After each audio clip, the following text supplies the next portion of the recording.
Labeled a loser for 3 consecutive years, Kanagi returns to the academy, appearing like the same fragile underdog. Mockery was his daily bread. But as the re-evaluation starts, the atmosphere shifts into something lethal. He stuns the entire campus. During the 100-meter dash, he doesn't just win, he absolutely obliterates the standing record. Next comes the endurance run. He blazes past the finish line so fast, witnesses question their own eyes. Every trial morphs into a nightmare for his peers. From push-ups to raw strength, it's total domination. Kanagi shatters every record as if they were glass. The very bullies who once sneered at him can only gape in silence as the Academy's weakest link evolves into a terrifying monster. The ultimate shockwave hits during the final test. When Kanagi unleashes his mana, the testing device literally chokes. It detonates instantly, plunging the Academy into pure chaos. Yet, things weren't always this legendary. Kanagi stood alone in failure while his classmates celebrated. Our protagonist, Kanagi Minato, felt only a hollow chill. A soul-crushing emptiness consumed him. This was his third rejection. He was merely the leftover student, tasked with cleaning empty classrooms. In that crushing solitude, he nearly broke down, realizing his own utter helplessness. A peer summoned him to the main gates. The reason? The arrival of a superstar named Hisaki Kiza. This A-rank hunter was a former student-turned-global icon. He returned to film a self-serving documentary, showcasing his heroic origins. But the cameras carefully edited out a much darker reality.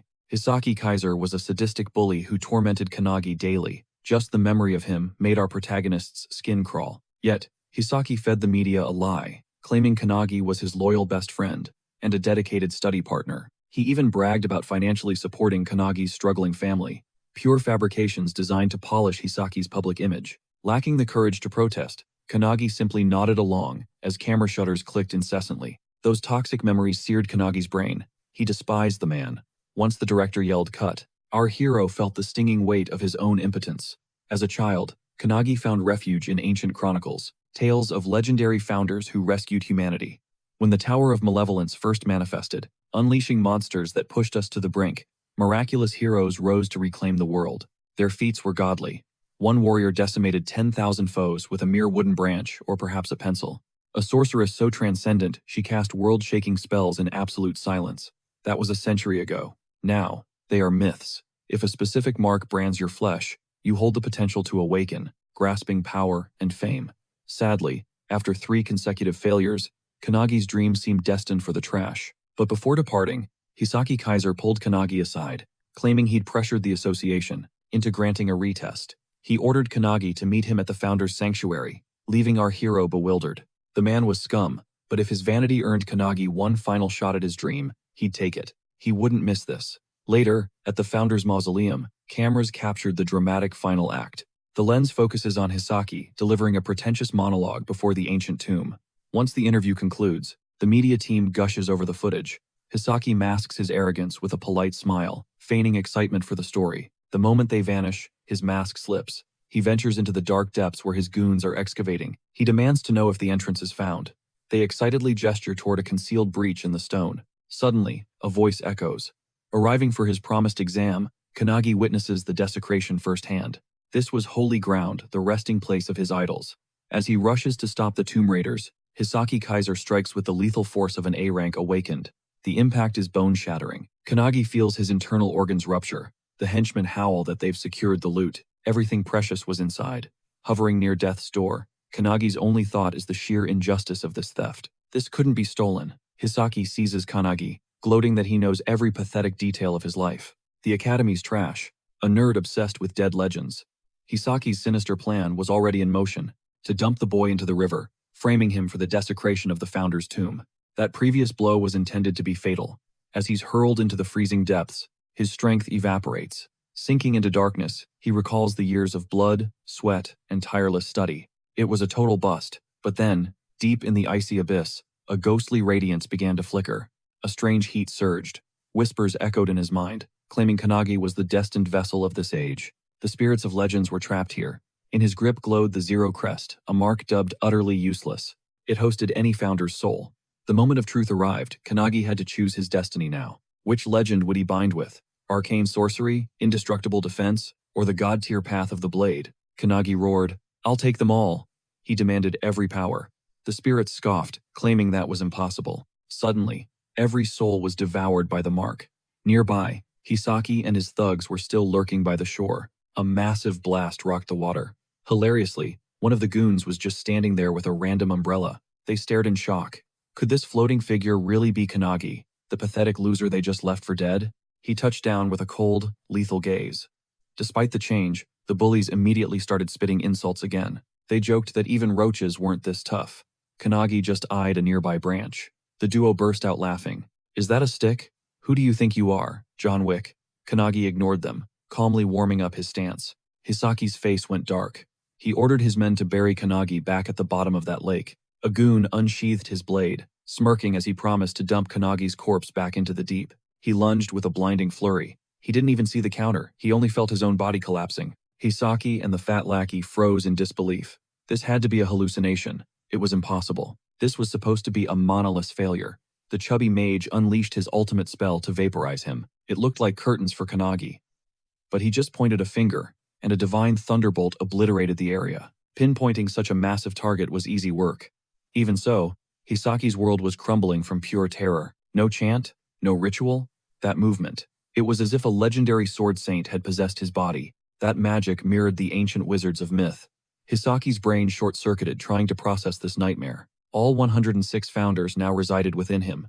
Kanagi declared that history was about to be rewritten. And Hisaki? He'd only be a footnote, the first villain erased by the legendary Kanagi Minato. Hisaki trembled in pure horror, finally facing the reality.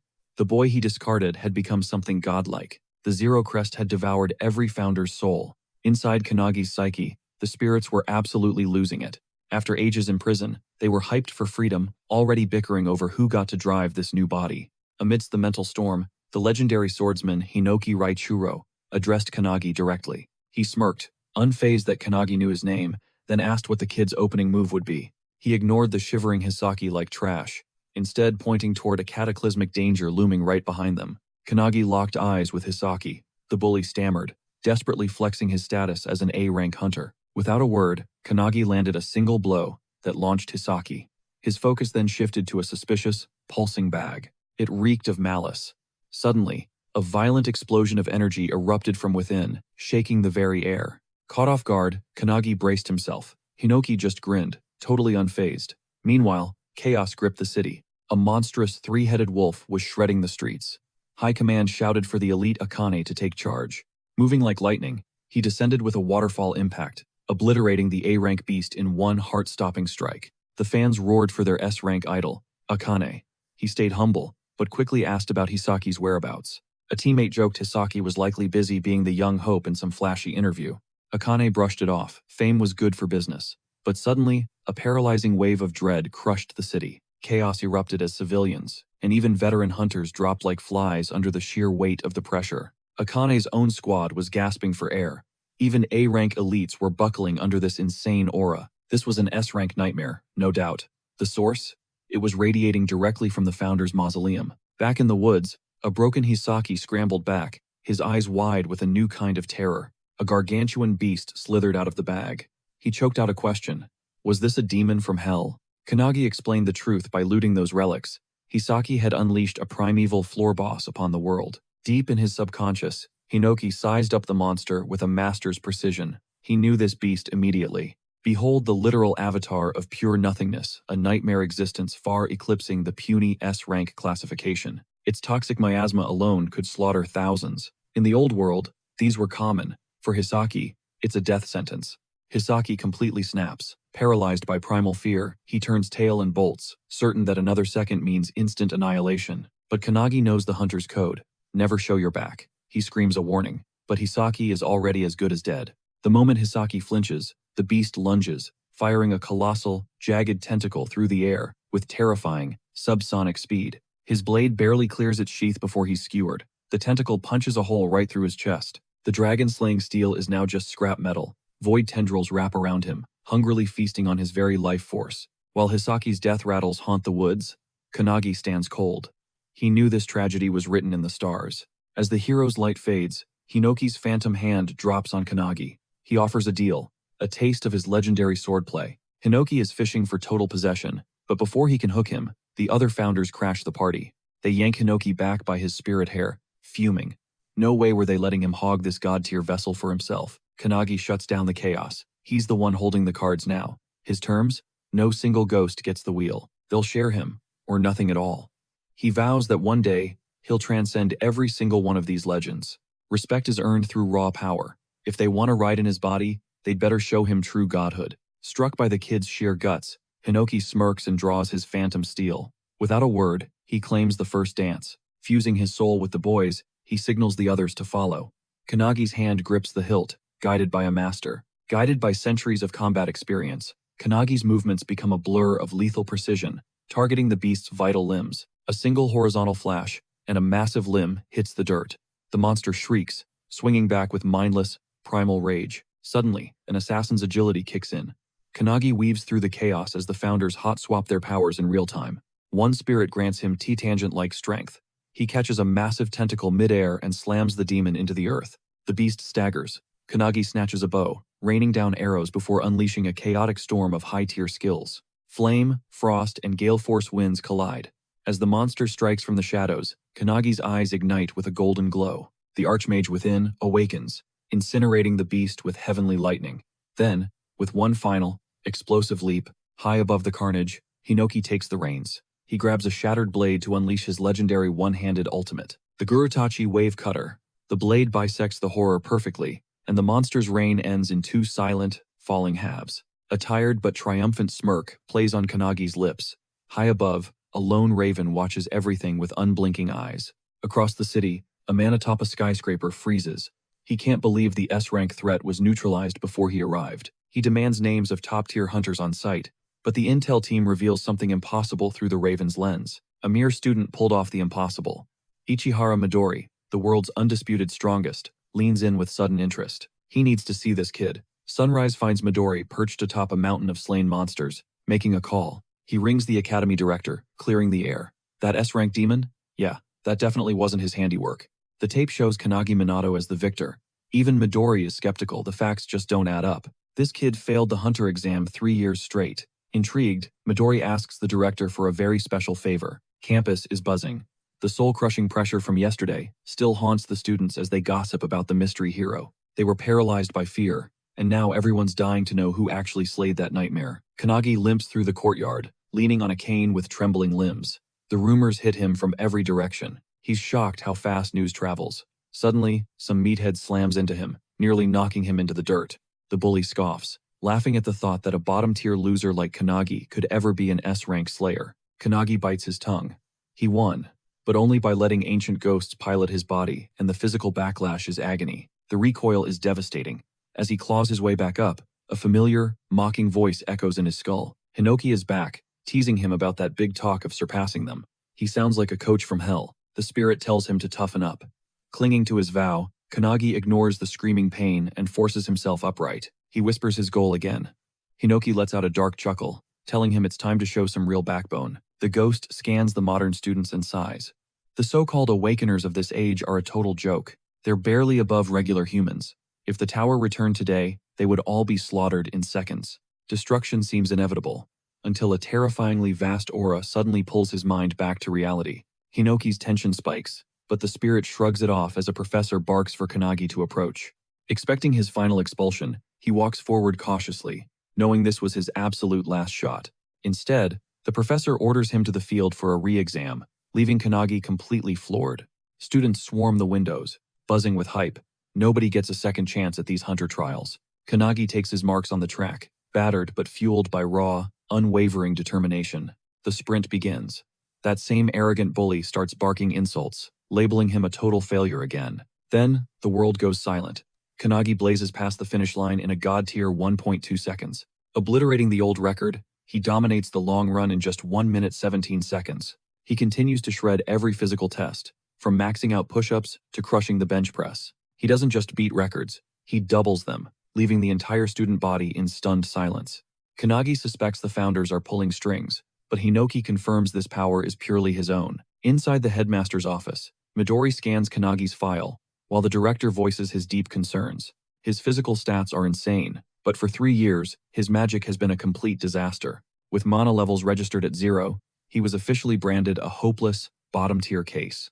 Midori's secretary wears a subtle smirk, sensing that a chaotic storm is about to break loose. On the field, Kanagi faces his final hurdle, the magic measurement test. The air grows heavy. He must spin a giant fan with mana for 30 seconds, chasing the legendary record of 4,000. As he readies himself, painful memories of every past failure come crashing back into his mind. Before today, the fan never even twitched, no matter how much blood and sweat he poured in. He was blind to mana before, but now, a strange, electric sensation surges through his veins. Pure energy spirals from his foot, climbing through his core in a powerful, rhythmic flow. He realizes his breath controls the surge, funneling that raw power directly into his right palm. The signal drops, and Kanagi unleashes a devastating flood of mana into the machine.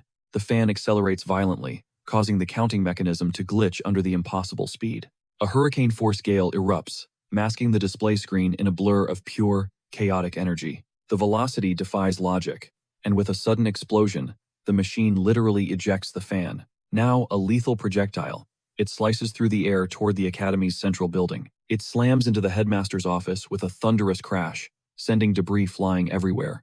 The director narrowly dodges the wreckage, collapsing in terror, while the secretary watches, paralyzed. While everyone else panics, Midori remains eerily calm, watching the destruction with a dark grin. He recognizes that overwhelming power, it's a mirror image of the monstrous strength he possesses himself. Only one person has ever achieved an immeasurable score before today, and that was Midori himself.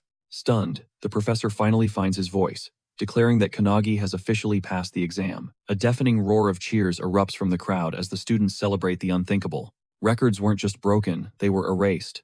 Kanagi stares at his trembling hands, in total disbelief. After years of being called magicless, he finally realizes his true power was just waiting to wake. Hinoki watches from the shadows with a smug grin. Having known this peak was inevitable, Kanagi senses the shift. By striking a deal with the founders, his dormant potential has finally exploded. Hinoki chuckles, realizing the boy standing before him is anything but a regular human. Marked by the crest of nothingness, it feels as if he's been destined for this moment for centuries. Suddenly, a heavy, suffocating pressure descends, sending a violent shockwave ripping through the area. His mind reels from the impact, struggling to process the sheer scale of this explosive aura. Hinoki instantly flags the presence. It's the same legendary energy he felt earlier that morning.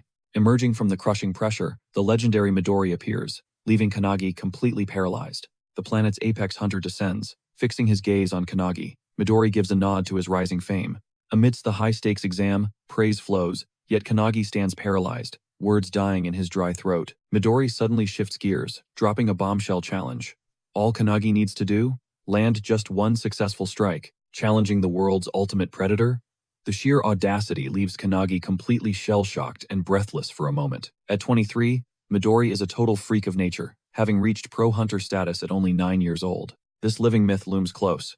He is a walking extinction event who has incinerated legions of demonic entities. His aura is so crushing that even veterans tremble. A decade ago, he single-handedly crushed a massive outbreak. 5 years later, he silenced the Kyushu disaster. He's a total anomaly, casually laying out the rules. While Kanagi reels, Hinoki's blood boils with hype, demanding control of their shared body right this second. Midori breaks it down simply. Kanagi has exactly 60 seconds to land a punch on him. No penalties, win or lose. To keep it fair, Midori will only choose to retaliate every 10 seconds. The handicap makes it balanced. 0 excuses, 0 doubts. Midori gives him the green light for any skill. Every weapon is fair game for Kanagi. Midori, however, promises he won't use a single tool of his own. Showing he's dead serious, Midori conjures a massive armory, letting Kanagi pick out any legendary gear he desires. Seeing a sea of mythic blades materialize instantly makes the whole situation feel like a total fever dream. Kanagi's mind spins. He is actually about to throw hands with the legendary Midori in a duel. Still hesitant, he asks for confirmation. In response, Midori nonchalantly grabs a nearby katana with 0 effort. His hold is relaxed but firm. Then, with a flick, he snaps the tempered steel like a dry toothpick. He claims his own flesh is deadlier than steel. Kanagi's brain can't even begin to process the flex. Then Hinoki's fuse blows.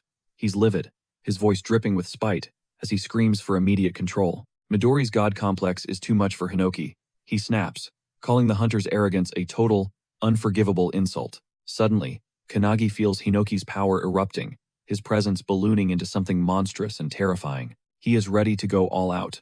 That is when it hits Kanagi. Midori's sheer scale is horrifying. He is a walking deity, matching the ancient founders.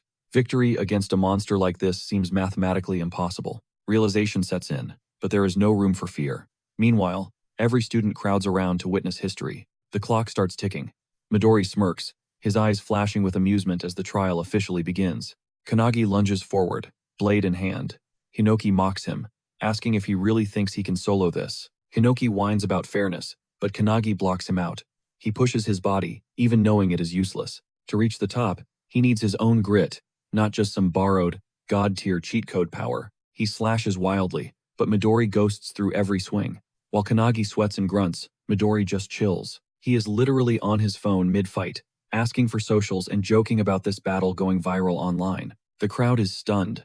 Midori is dodging lethal strikes like they are nothing, treating a duel like a joke. Kanagi keeps the pressure on, but a sharp-eyed student spots something strange in his frantic rhythm. Mid-swing, Kanagi fakes a high cut before instantly pivoting into a vicious low sweep at Midori's ankles. It is a perfect combo. Kanagi is shocked, his body feels light, and his stamina is not even dropping. He starts to wonder, is this the Founder's passive buff finally kicking in for him? Focus shatters as Midori's finger taps his forehead. The hunter is prepping a simple, lethal flick. 10 seconds are up. Midori lets loose, and the resulting shockwave absolutely deletes the surrounding terrain. Looking at the crater, Kanagi pales. If that flick landed, his skull would have turned to mist. Midori looks at his own palm, puzzled. He sensed no killing intent, making him question his own output. Pure terror takes over. He is dead meat if this continues. He desperately hunts for that peak feeling. He locks in. Suddenly, a massive spike in energy erupts from his core, catching even Midori off guard. Kanagi blitzes forward with insane speed. The crowd can only stare in total awe. They scream that the cameras cannot even track him. Midori senses the shift, the vibe has changed. Is there a hidden trigger for this boost? Or is Kanagi just playing his cards close to his chest? Another 10 seconds, vanish. Midori decides to play around, crouching low to ready a casual finger flick. Boom! A brutal strike hits Kanagi's chest, launching him into the wall. He gags, coughing up thick crimson. Pure adrenaline surges. He's actually dueling the world's most powerful Awakened, and the thrill is absolutely insane. He knows the truth. If he hadn't changed since yesterday, that single blow would have ended his life. A grin spreads. Evolution is happening. Still, he realizes his current mastery is far from enough for this. Midori's test demands more. Locked in, he taps into raw power and lunges at the powerhouse once again.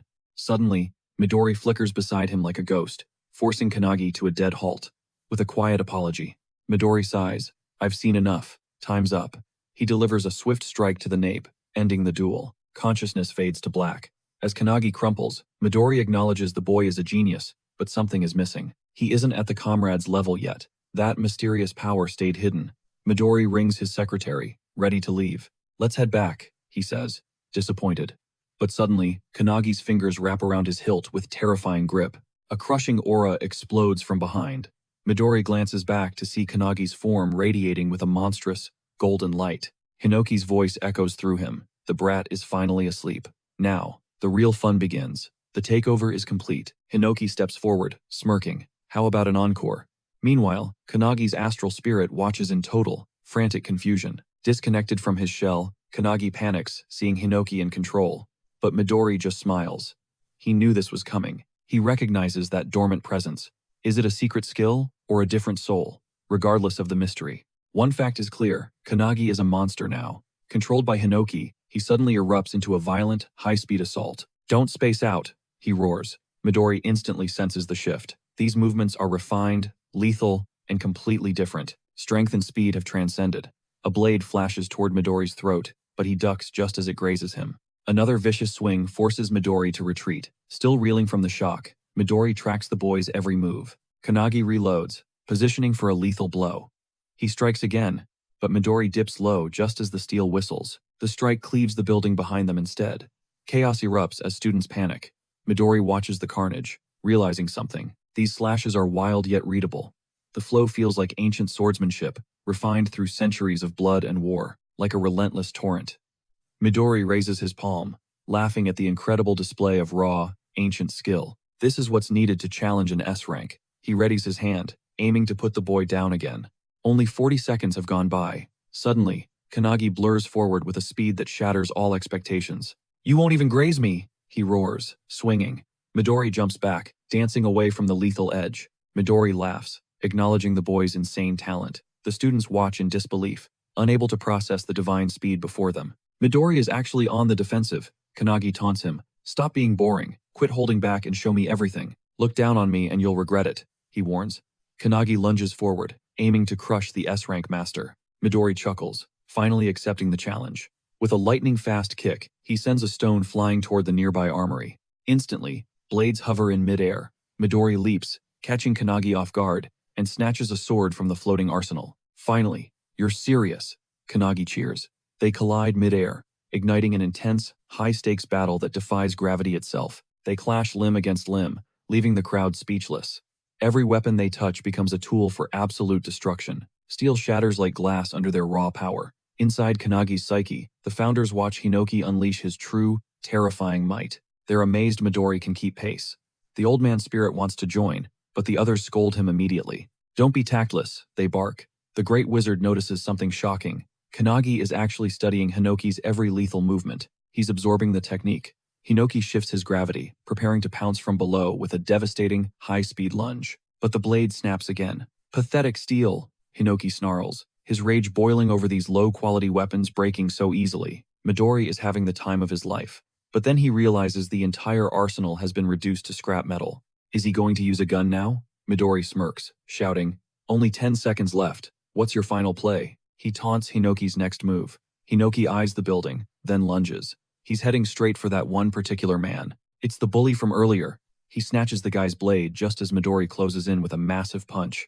The wall explodes from the force. Luckily, Hinoki flickers away, reappearing right in front of Midori for a counterattack. They collide mid-air again, trading blows. This is incredible, Midori roars. Let's keep this going just a bit longer. Below them, the students watch in horror as the skyscraper groans on the brink of collapse while the duel reaches its peak on the roof. Midori's secretary remains chillingly unfazed while her boss grips a massive fan, the sheer pressure splintering the concrete beneath his feet. He rips the giant relic from the floor and hurls it toward Hinoki with lethal, bone-crushing momentum. Surprise flickers in Midori's eyes when Hinoki, wielding a one-handed blade, dices the massive projectile into useless junk like a pro. Utilizing his signature dice-style art, the fan shatters into a million shimmering dust particles, fueling Midori's twisted excitement for the fight. Midori offers hollow praise, but Hinoki strikes back instantly, only for his blade to shatter into nothingness against the master's defense. Raising a hand with cold precision, Midori acknowledges that 60 seconds have elapsed before unleashing a devastating, final blow. As Hinoki slams into the ground, cursing his luck, Kanagi suddenly hitches a ride on his back mid-fall in a desperate gamble. He shoves Hinoki toward the other founders, just as Midori's next strike arrives, barely parrying the lethal impact in the nick of time. This wild, unexpected maneuver leaves both the seasoned master and the veteran challenger completely blindsided and stunned. The shockwave snaps Kanagi's wrist like a dry twig, but he refuses to let the agonizing pain break his iron focus. Channeling every ounce of his remaining strength into his good hand, he drives a desperate fist straight into Midori's jaw. This clash between two singularities feels like an eternal, high-stakes chess match, where every single move means life or death. Though both warriors seem perfectly matched in the heat of battle, Hinoki realizes only a few heartbeats have actually passed. Watching with silent, fatherly pride, he realizes that Kanagi has finally forced open a new window toward a legendary victory. Kanagi's heart sinks into his stomach when he sees Midori halt his fist just inches from impact with terrifying ease. Just as despair sets in over the failed hit, Midori grins and actually pulls Kanagi's fist the rest of the way to his face. He lets the blow land, declaring that Kanagi has officially cleared the test before anyone can even process the shock. Both fighters hit the dirt, leaving the spectating students in a state of absolute, stunned silence, struggling to grasp the outcome. Still holding Kanagi's unconscious body, Midori signals his secretary Rin that their business at this school is finally finished. Rin questions the result of the trial, and Midori admits with a smirk that this kid is actually worth his time. Noticing the mangled arm he caused during the scuffle, Midori casually orders Rin to patch the boy back together with her magic. The surrounding students can't believe the news until the reality of Kanagi's success sparks a deafening roar of triumph across the grounds. The area erupts in cheers because a mere student actually touched a god, the sheer noise jolting Kanagi back to consciousness. As Rin works her healing magic, she warns him not to move an inch, offering a rare, subtle word of congratulations. Still stuck in a daze, Kanagi bolts upright, questioning if he truly managed to land a hit on a legend like Midori. Before he can wrap his head around the win, Midori teleports to his side, clearly enjoying the boy's confused reaction. No cap, a win is a win, and Midori admits he was actually taking the fight seriously during that final exchange. He showers Kanagi with genuine props, commending the kid's cracked movement and his ability to dodge those consecutive strikes.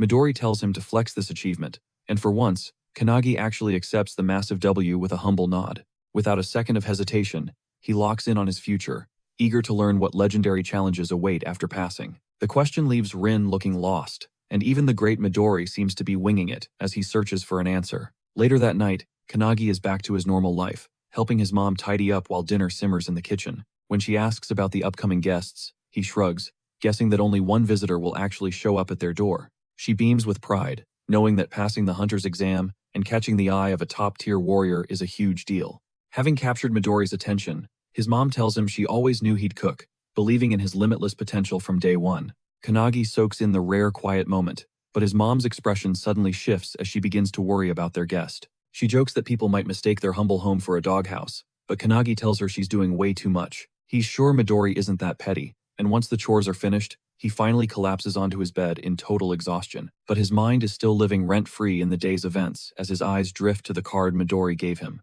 A wave of doubt hits him, wondering why a legend like Midori hadn't thought the entire situation through more carefully. He flashes back to the chaos of the battlefield, specifically remembering the moment Rin actually folded the great Midori. The memory of Midori's undignified, pained scream when Rin twisted his leg is still burned into his mind with vivid clarity. Midori had reminded him of their earlier pact, suggesting that Kanagi had already agreed to become one of his elite comrades. It was official, Midori had claimed him as part of his crew, and there was no turning back from this brotherhood. Kaneki blinked, totally lost, flatly denying he'd ever said such a thing. Meanwhile, Rin's agitation began to boil over. Noting the prying eyes surrounding them, Midori suggested Kaneki drop by his place tonight for a private, serious chat. There, he vowed to lay out their actual options and unmask the true villains lurking in the shadows. Kaneki's mind raced. Who were these enemies? He knew the founders leveled the tower, leaving hunters to mop up strays. Was there a darker motive at play? He couldn't ponder for long before exhaustion dragged him into a heavy sleep. Suddenly, Hinoki's sharp voice shattered his slumber. He bolted upright to find Hinoki and the founders looming inside his bedroom. Startled, he demanded to know what was going on. Hinoki merely shrugged, claiming they'd just wrapped up a meeting. Still dazed, Kaneki instinctively clutched his blankets, his voice trembling with a sudden sinking dread. "Did you guys finally decide who gets my body?" Before Hinoki could answer, the doorbell's chime cut through the air. Assuming it was Midori, Kaneki muttered they'd finish later. He headed to the door, but a cold shiver crawled up his spine. The door swung open to a nightmare. His mother lay motionless on the floor. Pure, unadulterated panic surged through his heart. He sprinted toward her, but froze. A complete stranger was casually sat in their kitchen, devouring his mother's cooking. The man praised the flavor with a mocking tone, completely ignoring the chaotic wreckage he'd left in the room. The intruder scoffed that Kaneki needed to discipline his mother. To impress high-end clients, the cooking required a massive upgrade. "Who the hell are you?" Kaneki roared, eyes burning with fury. "What did you do to my mother?" The man didn't even flinch. He barked at Kaneki to show respect before introducing himself as Haitani Goru, Midori's S-rank ally. Without an ounce of remorse, Haitani ordered Kaneki to pack his bags immediately. They were relocating to the main headquarters. White-hot rage exploded. Kaneki swung a desperate punch, but Haitani blurred out of sight, evading the strike with ease. Suddenly, a voice hissed from behind. "Are you actually challenging me?" Kaneki froze, his mother's old promises echoing in his mind. He pictured her worn-out shoes, the same pair she refused to replace so he could have the newest sneakers. He remembered her warm smile from earlier, promising to celebrate his success with a special tonkatsu dinner just for him. Fueled by a new, cold resolve, Kaneki locked eyes with the monster and demanded the truth about his mother's condition. From the sidelines, Hinoki recognized the intruder, a legendary S-rank from the old era. This Midori knockoff was incredibly annoying. Having witnessed Kaneki's earlier clash with Midori, the founders realized exactly how they should treat this boy from now on. Haitani just smirked, visibly amused. He taunted that Kaneki's murderous glare was actually kind of adorable. He raised a hand to deliver a humiliating slap, but Kaneki didn't flinch. He stood like a statue as the blow approached. With lightning reflexes, Kaneki caught Haitani's wrist mid-air. Then, with terrifying strength, he casually tossed the S-rank aside. The eldest founder gasped in shock. That fluid motion, it was a technique they'd used against high-tier monsters. Haitani was sent flying through the window, smashing through the backyard wall. Yet, he landed perfectly on his feet. Shaking off the impact, Haitani stomped back inside, his mind reeling. Was that move actually Aikido? How was that possible? He recalled the afternoon's duel, the massive aura and swordsmanship. But this was a different, far more sinister power. Haitani let out a jagged laugh, begrudgingly admitting that the kid was much tougher than he'd initially anticipated. Kaneki's patience snapped. He cornered the hunter, demanding to know exactly what toxins were coursing through his mother's veins. As his mother writhed in silent agony nearby, Haitani just chuckled. He mockingly pointed out how clueless Kaneki really was. Then, with a twisted, predatory grin, he finally spilled the truth. The facade was gone. The real game had begun. She was in my way, so I neutralized her with poison. Haitani smirked, suggesting she might survive if her willpower was strong. Kaneki's expression remained eerily calm. I don't get it, he whispered, leaving Haitani momentarily baffled by his lack of reaction. Why would you cripple the family of a future ally? Haitani howled with laughter at the idea of being equals. In a blur of speed, Haitani lunged. Kaneki barely pivoted away, but a relentless barrage of strikes followed immediately after. You aren't a comrade, Haitani hissed during the assault. You're a puppet, he sneered, explaining how hostages made the best leashes. He called Kaneki a naive brat, claiming he'd soon crawl to them. Kaneki couldn't even find an opening to react. Suddenly, Haitani pinned Kaneki's foot down and delivered a shallow slash. Am I making sense now? He mocked. Kaneki scrambled backward, a localized fire erupting on his cheek. He realized instantly the poison was already entering his bloodstream. Haitani flexed his fingers, revealing needle-sharp claws glistening with toxins. It's over, he teased. The venom is already inside you. He boasted of his ability to synthesize dozens of lethal toxins, his ultimate technique. The phantom bug's poison, deadly vision. Haitani grumbles about the mission's hassle, claiming he could easily nuke the entire zone. A 5-kilometer lethal toxin cloud would end everyone. But a citywide massacre isn't the move. He drops the ultimate ultimatum. The poison kills him in 60 seconds unless he pledges loyalty. Accept and get the cure, or die. The toxin is absolute nightmare fuel for anyone. For a normal human, it's an inescapable death sentence. Staring down, he calls for Valentine. Is the goddess of medicine still within him? The founders watch her, visibly rattled and shocked. He apologizes for the sudden summon, casually asking her to teach him poison neutralization later. She stammers an agreement. Fuming, Haitani hurls more toxins, screaming at his delusional mumbling. He blurs past the attack, explaining that his earlier Aikido move belonged to Kudahuma. The old ghost is stunned. The kid copied his signature technique after just one look. Next, he summons Hinoki the army slasher and Shimimaru, the blue spear of destruction. Along with Margit's heavenly bow, he's memorized every legendary record within his mind. He tells Haitani that the very legends he once worshipped now reside inside him. Haitani's brain short-circuits. Instead of fear, a primal, blinding rage takes complete control. He bellows about showing him true agony, lunging with needles ready. Kanagi evades just in time. The strike misses, rotting a tree instantly. Haitani doesn't hesitate, launching a relentless follow-up. He screams for him to beg for the antidote. One hit, and the suffering begins. Once the agony takes hold, his mind will shatter. Yet, our hero remains eerily silent. He waits as Haitani's hand inches closer, then slides aside with predatory grace. Slamming his palm into Haitani's chest, he activates Saint Wantak's fist, drawing instant blood. Even Wantak is shocked. The impact sends Haitani crashing into a nearby streetlight. No brakes. He follows up with Aileron's light-speed kick, launching Haitani into the distance. Aileron is speechless at the power, yet Haitani somehow manages to scrap his way up. He recovers instantly. In a blink, he's back in Haitani's face, striking with both hands. He slips through the needle storm, snapping them easily before triggering the sharp peak coral, a gut-shattering blow. Then Kanagi uses Rowan's dragon claw to shred through Haitani's remaining defenses. Rowan is left jaw-dropped. Haitani tries to grab him, but Lalek's flipper sends him spinning. Floating helplessly, Haitani is lost. The poison should have destroyed his nervous system by now. But Kanagi is built different. He then unleashes Melta Silentius, the magus of truth's power. A massive energy eruption rocks the area. Hinoki turns to the founders, eyes wide. Did you catch that? After beating Haitani, Kanagi is perfectly mimicking all their legendary arts. Physical or magical, he's copying everything. Hinoki doesn't care about the crest of nothingness. This kid is just peak entertainment. The other founders can't help but agree. Hinoki suggests a training arc, convinced he'll become the strongest awakener to ever exist. Elsewhere, hooded figures parkour across rooftops. Their leader yells for the squad to hurry. Nemo's guilds are hunting Kanagi. They need to bag him before the competition arrives. Suddenly, Midori spawns behind him, asking if there are really that many targets left. Midori calmly notes this guy is the final one. He points a finger at his forehead and slams him directly into the roof. He pings Rin through his raven familiar. She answers immediately, confirming she's arrived. No other awakeners are in the immediate vicinity, but her next words are a shock. Someone already finished the job. Midori waits. She explains the intruder was Haitani, the S-rank poison freak. He was completely washed. Midori looks down at Haitani's broken body. The legendary hunter is totally out cold. His mouth hangs open in defeat. Midori is genuinely baffled by what just happened.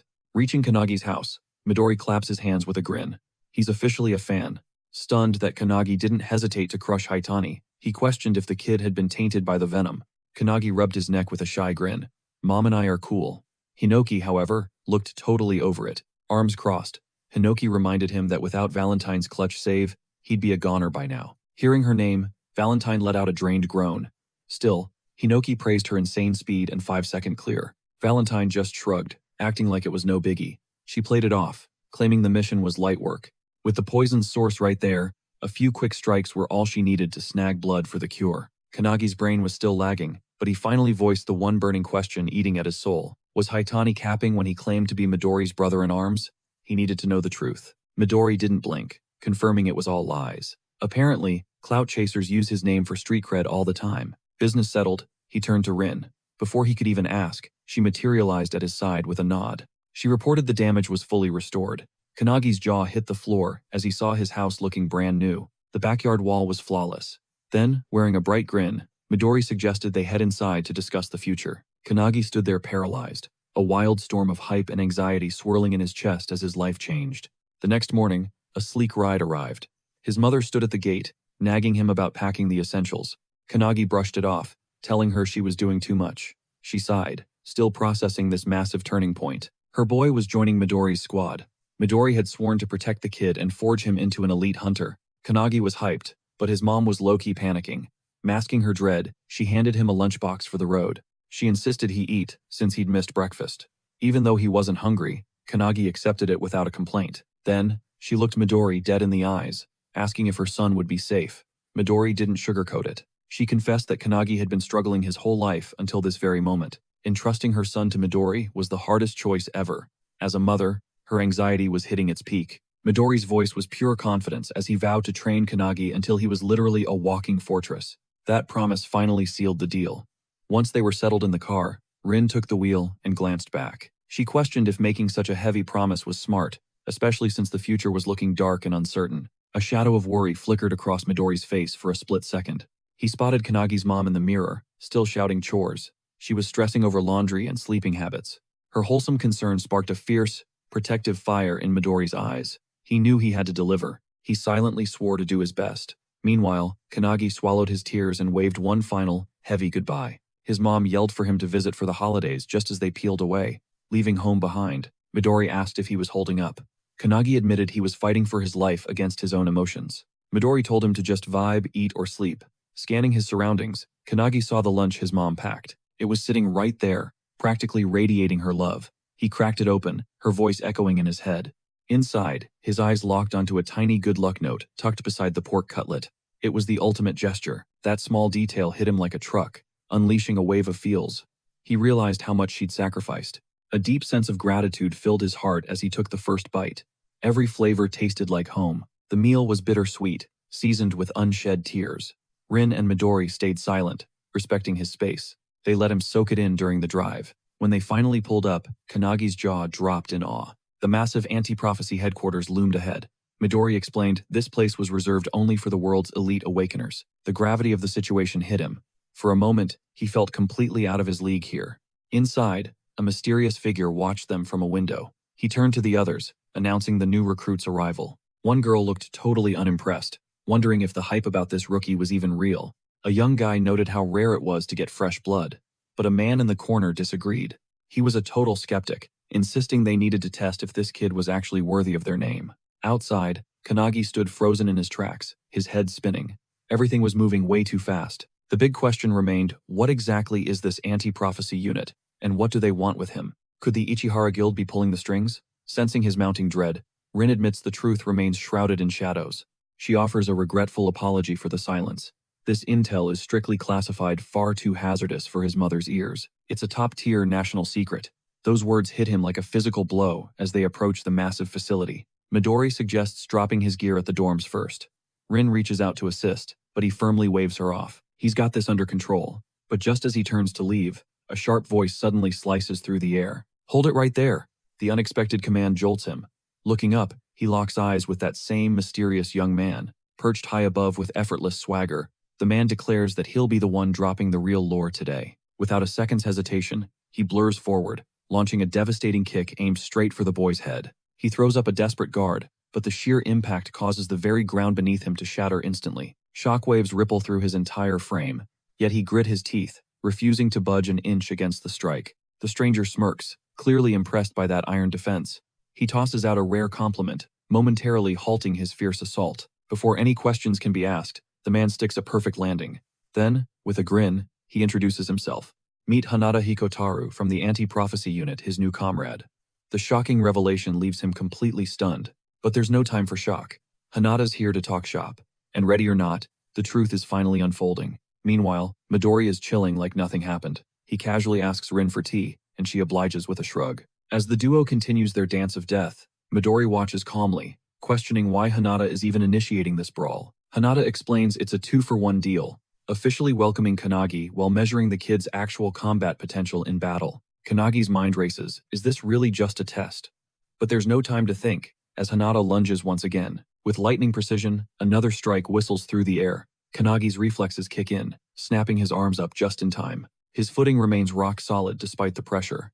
Amidst the chaos, Hanada begins diving into the unit's shadowy origins. Kanagi isn't buying it. He highly doubts anyone would drop a massive lore dump in the middle of a fight. As the exchange of blows intensifies, Hanada pauses for a heartbeat to casually ask for his opponent's name. Kanagi Minato. Hearing this, Midori sips his tea, reflecting on the endless gauntlet Kanagi has been forced to endure. From the Academy's trials to his own scrutiny, and even an S-rank's pressure, the kid has walked through fire. Now, it's yet another hurdle. Midori wonders aloud, is Kanagi destined to face these constant tests forever? Rin remains stoic. Being personally scouted means there's no escape. Meanwhile, Hanada's relentless kicks keep raining down. Kanagi's guard is a fortress. Suddenly, Hanada throws out a curveball question. What is a hunter's true purpose? Without missing a beat, Kanagi answers, to wipe out the nightmares crawling out of those dimensional rifts. Hanada flashes an approving thumbs up. Bingo. Think of our job as cosmic pest control, kid, he jokes. It's a blunt but powerful comparison. Suddenly, Hanada drops low, shifting the vibe with a much darker inquiry. He asks Kanagi about the horrors that exist outside the rifts. That cryptic question hits Kanagi like a truck. He falters, asking for the real meaning behind that warning. Hanada's expression instantly clouds over with grim seriousness. The world is haunted by threats far more lethal than simple cracks. Hanada begins recounting true, unadulterated terror. He cites the 10-year-old Pandemonium massacre and the Kyushu disaster events that left the entire world deeply scarred. Kanagi remembers those catastrophes well, but before he can even process the thought, Hanada is on him again. Instinctively, Kanagi tanks the hit, his boots carving deep furrows into the dirt as he skids backward. Hanada notes his toughness, praising him for remembering the public details of those tragedies. But there's a catch. He warns Kanagi that the Academy will soon reveal the hidden truths that the history books won't tell him. Just as Kanagi resets his stance and catches his breath, the air itself seems to ripple with new danger. In a flash of blinding speed, Hanada appears directly above him. Kanagi's brain can't even process the movement. A monstrous axe kick comes crashing down like a guillotine. Kanagi throws his body aside, dodging by a hair. The strike misses, but the ground groans as Hanada's heel obliterates a massive tree standing in its path. The trunk shatters like glass. Witnessing that raw, terrifying power, Kanagi stands there, completely paralyzed by the sight. Hanada stands tall, his voice dropping to a chilling register. He mentions the legendary Tower of Malevolence. Those weren't just random disasters from 300 years ago. They were calculated, full-scale invasions from another realm. Kanagi froze, his mind reeling as he tried to process the bombshell. This wasn't some dusty myth. This nightmare was unfolding right here, right now. Hanada closed the distance, his eyes turning cold. He confessed his frustration with today's Awakeners. They were just different. No one could touch the raw power of the original founders, and that gap in strength clearly ate at him. Caught in a whirlpool of dread and wonder, Kanagi finally voiced the question burning in his gut. What's the move? He asked. Hanada didn't flinch. That's precisely why the Anti-Prophecy Unit exists. He revealed that those who glimpse the apocalypse don't just leak that intel to the masses. They only trust the heavy hitters, the elites capable of stopping the end. And those elites? They're the Anti-Prophecy Unit. Midori and Rin beamed with pride while Kanagi felt the gravity of their mission sink in. Their entire existence was a shield against destiny. Then came the shocker. As of today, Hinata was making it official. He was finally in. Hinata welcomed him, noting he was the first rookie to ever tank those savage kicks consecutively. Hinata extended his hand, a silent pact of respect. Without hesitating, Kanagi reached out and gripped it. Midori and Rin cheered as Hinata signaled the others. Suddenly, a group of shadowy figures flickered into existence above them. Hinata questioned their presence, but they offered nothing but cold stares before vanishing into thin air, leaving Kanagi stunned. Midori joked about their villainous exit, but Hinata looked pensive. He knew they were just gauging the boys' potential for themselves. Hinata signaled Midori to back off and let him handle things. Nodding, Midori turned and vanished into the night. Hinata grabbed Kanagi's gear, offering a personal escort to the dorms. A small gesture, but Kanagi felt a wave of gratitude. That night, as the silence settled in, Kanagi's mind raced. What did this secret organization truly stand for? They were rewriting fate itself. Did the legends of the Tower era face this same crushing weight? Was he now a pawn in a game predicted eons ago? The anxiety started to claw at his chest. Suddenly, a familiar voice shattered the tension, teasing that he was just overexhausted. He spun around, and there was Hinoki. The founders were standing right there. Kanagi stumbled over an apology for the silence, but Hinoki just brushed it off. Their minds were made up. As the legends, they were going to mold him into the ultimate awakener. Under their wing, he'd transcend Midori's level and become the greatest disciple in history. Kanagi's jaw dropped. Did they really want a failure like him? Hinoki gave a firm nod, confirming his suspicions. But then he joked that it might spark a battle royale between the masters. Kanagi panicked, pleading for peace. Hinoki chuckled, admitting that was the initial plan. But after seeing him in action, everything had shifted. They weren't just using his body anymore. Training this kid had actually become fun, more interesting than any ancient scheme. Hinoki pointed out that during the fight with the poison user, Kanagi had actually mimicked every single technique. His execution was rough, sure, but his ability to download the basics on the fly was straight up terrifying. Hinoki asked if he grasped the insanity of his talent. It was clearly the crest of nothingness at work. Yet, his insane learning speed was the real game changer. Hinoki explained that this trait eclipsed even the founder's genius. As the words sank in, Kanagi's vision blurred with tears. The weight of years of neglect finally started to lift. He flashed back to the cold glares of former trainers who called him talentless. For the first time, someone actually believed in him. This felt like a fever dream. He'd spent his life as a punching bag, bullied and labeled as absolute trash. He still heard the echoes of his classmates laughing as he failed the hunter's test for the third time in a row. He was a ghost in the crowd, a nameless kid whose future didn't matter to anyone. Faith was a luxury he never had. But now, two titans of the world, Midori and Hinoki, were watching him. Their acknowledgement hit like a physical blow. He wondered if a guy like him even deserved this kind of light. He'd worshipped them as gods for years, never imagining he'd actually earn their trust. Hinoki saw the breakdown coming. He stepped in, placing a heavy, grounding hand on the boy's trembling shoulder. "Keep it together," he whispered. Then he dropped the truth. Their spirits were literally anchored inside his very soul. This connection opened a void beyond time and space. With that revelation, they laid out the ultimate hellish grind. Afternoon drills with the unit, and midnight training in the dream realm. His life was about to become a 24/7 battle. Peaceful nights were officially over, but Kanagi didn't care. He was ready to bleed for this chance. He locked in, vowing to follow their path. The moon faded, and a new dawn finally broke. Hinata was splashing water on his face when he sensed a presence. His companion looked completely drained by the dawn. The guy was running on fumes, admitting the brutal schedule was crushing him. Hinata felt that struggle deeply. Memories of his own early dorm days flashed back. But then, something bizarre caught Hinata's attention. A crushing pressure radiated from him. Driven by instinct, Hinata launched a lightning-fast kick out of nowhere. With a casual lean, he evaded the strike, nonchalantly spitting out his mouthful of water. He just walked away without a second glance. He brushed off the stunt, claiming he lacked time for games. It was way too early for this. He headed for the mess hall, leaving a stunned Hinata behind. Hinata's strike was swifter than before, yet it was dodged effortlessly. Soon, they arrived at the cafeteria. Spotting a prime table, Hinata approached a woman peeling fruit and asked if the seat was taken. She gave a cold, silent nod. Hinata claimed the spot across from her, gesturing for his friend to join. That's when he realized she was a comrade from yesterday. However, her vibe remained icy and distant. She spoke with sharp formality, clearly annoyed by their presence. Regardless, he offered a polite introduction. Her apathy was brutal. She had zero interest in his name and absolutely no intention of remembering it. She leveled her fork at him, declaring she'd only learn his name once he proved his worth. Until then, only the grind mattered.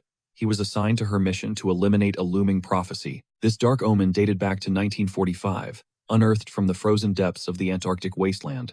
Buried 3 kilometers deep, the Book of Doom looked like a child's scribble but whispered of a nightmare future. It predicted that 80 years later, the world would be pulverized by an apocalyptic onslaught.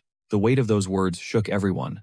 Later, while driving, she questioned why the world believed such grim tales. He paused to think, realizing he still didn't even know her name. Before he could ask, she shut him down, demanding his answer instead of pleasantries. He assumed the prophecies were just undeniably accurate, but she immediately scoffed at his logic. Questioning his brain cells, she explained that if even one line came true, it was game over for humanity. That reality hit him hard. He turned to Hinata, curious about the total number of recorded prophecies.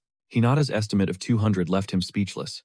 He wondered if the world was already a lost cause, but Midori cut in, revealing they'd already neutralized nearly 180 of those threats. The scale of it was mind-blowing. Still, he pressed on, asking why the book held such absolute authority. She explained that an explorer named Bernard Russell discovered it, the moment he cracked the spine. The first page greeted Bernard by name, noting the exact time, March 17, 1945, at 11:35. A cloudless sky, the very instant he touched it. That chilling precision killed all skepticism. Hours later, they reached Tokyo's Sumida Ward.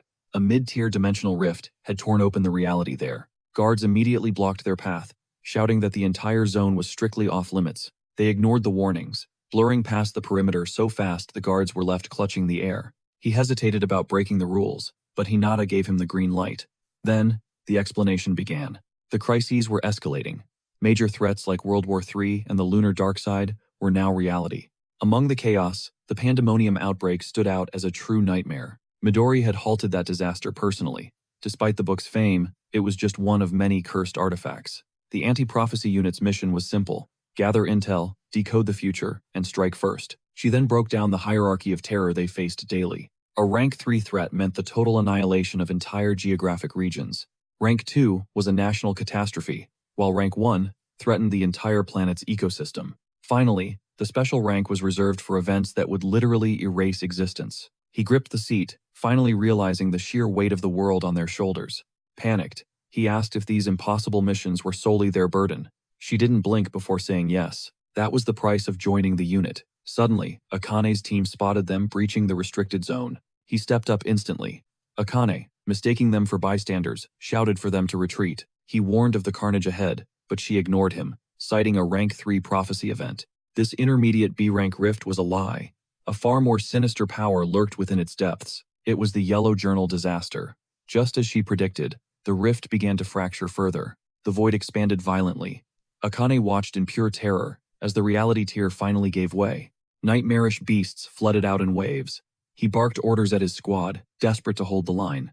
The counterattack was savage. These monsters tore through his ranks like they were paper. Chaos erupted. He realized even elite B and C rank hunters stood no chance against this onslaught. Suddenly, the atmosphere shifted. A crushing pressure announced the arrival of a boss-level entity. Seeing the strangers advance, Akane tried to stop them, screaming for them to stay back. Before he could finish, the woman slammed her palm down, invoking the forbidden Trismegistus spell. Ethereal spears erupted from the earth, skewering the monsters in a heartbeat. Pure carnage. Amidst the pooling gore, Hinata vanished.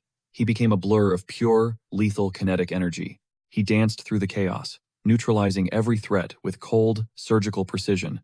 Absolute dominance. Akane was stunned. As an S-rank hunter, he thought he was at the peak of power. These outsiders were on a different level entirely. Who were they? Where did they come from? The woman looked back, coldly ordering Akane to withdraw. To them, he was a mere liability. He caught a glimpse of her hand. A mysterious emblem was etched deep into her skin. It clicked. These weren't random hunters. They were elite government operatives on a mission. Suddenly, a tangent-sized hand gripped the rift's edge, shredding the fabric of space wide open. A massive behemoth emerged. Its power eclipsed Rank S, casting a shadow of absolute despair. Its presence was suffocating. Without flinching, the woman charged straight toward the nightmare. Akane shouted a warning against such recklessness, but the duo struck with synchronized fury. Ignoring the danger, Hinata unleashed a rapid-fire barrage of kicks against the Titan's frame. Shock paralyzed him. His strikes bounced off. The beast possessed impenetrable anti-physical armor. Forced to retreat, he watched in horror as the monster lunged directly for the woman. She began channeling raw energy for a counter, but the beast was already upon her. Suddenly, Kaneki intervened. He caught the beast's massive strike with a single, bare hand. Mana detonated in a blinding flash, paralyzing the battlefield.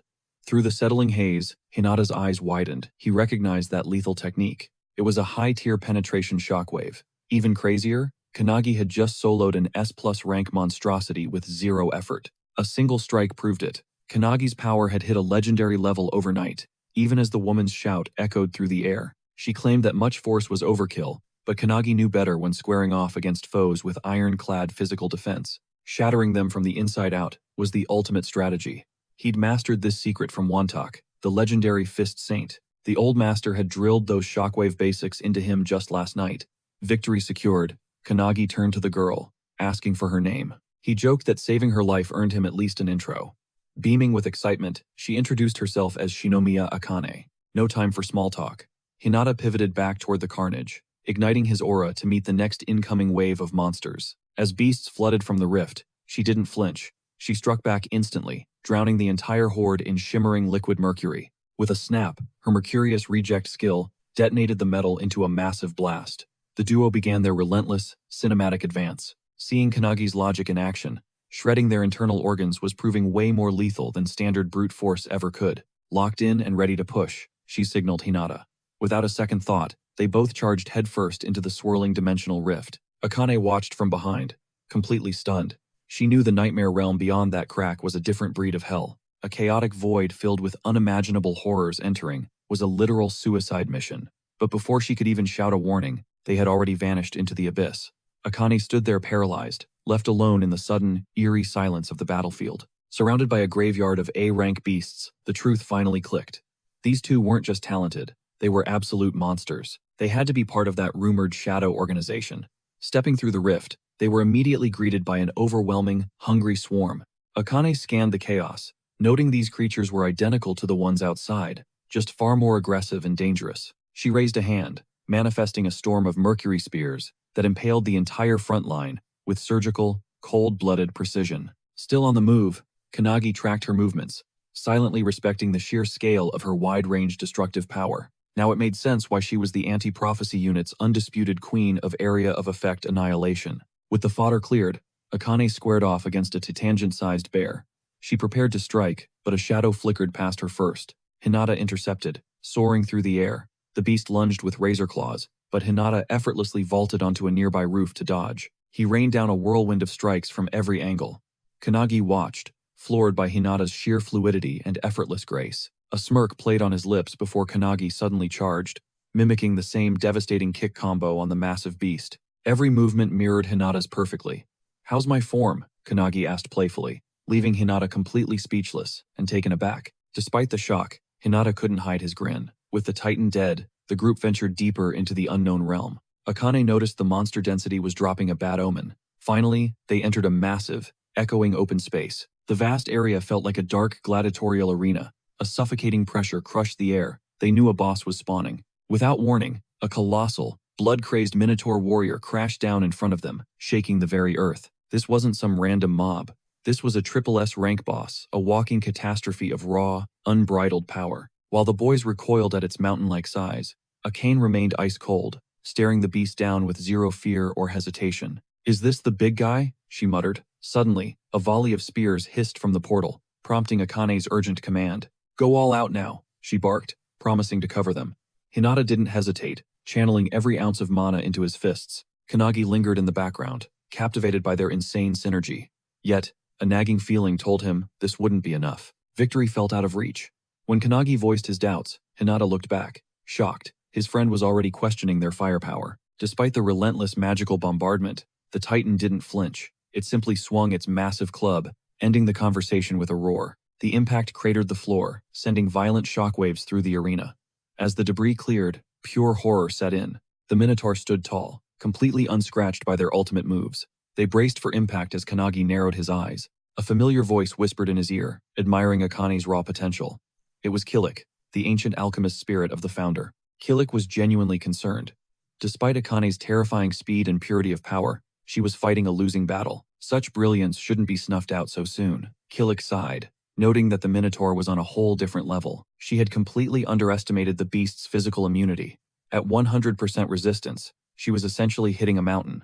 Panic set in as Kanagi begged for a solution, but Kilik only chuckled. Meanwhile, Hinata and Akane were visibly flagging. They were gasping for air, hopelessly outmatched. They desperately needed a high-tier mage, or this was their final stand. Akane's eyes widened as an eerie, overwhelming aura began swirling around Kanagi's frame. Kilik, now piloting Kanagi's body, unleashed the devastating Mercurius's spell directly at the beast's legs. The monster was instantly paralyzed, leaving Akane stunned that Kanagi could wield her own signature style. He didn't just copy her, he'd mastered it to perfectly immobilize the target. Kilik just scoffed.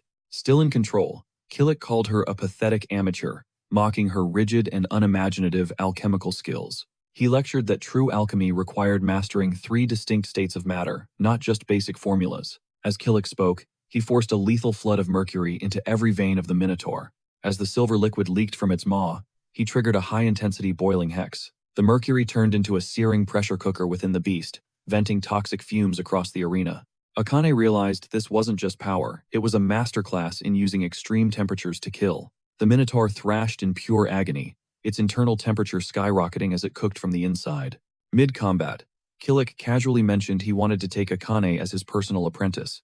Kanagi just rolled his eyes, treating the ancient spirit's sudden interest in coaching as a joke. Finally, the boiling metal claimed the beast. Rank 3, prophecy neutralized. The mission was a success. Akane stood in total disbelief, her mind unable to process the god-tier power she'd just witnessed. That level of skill should only be possible for an awakener housing a legendary crest spirit. He was clearly top tier like Haneda, yet his alchemy matched her own. She demanded the truth.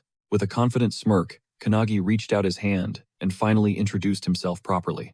Annoyed but intrigued, Akane shook his hand, warning him that she'd definitely be watching him. Hinata beamed with pride at the recognition. Meanwhile, the rescue squad was still waiting outside. The dimensional rift began to collapse, forcing the trio to dive out just as it sealed. Mission accomplished? Kanagi asked. The captain replied they just needed to file the official report. As they regrouped, the squad leader approached, offering his deepest gratitude for saving his team. He promised to keep their identities a secret and not pry into what happened inside. Kanagi thanked him, suggesting he credit the emblem in his report to keep the authorities satisfied. The leader offered his help for the future, but Akane just turned away with a cold gaze. "We won't meet again," she stated, telling him to go back to his ordinary, peaceful life. They were shadows from an unreachable world.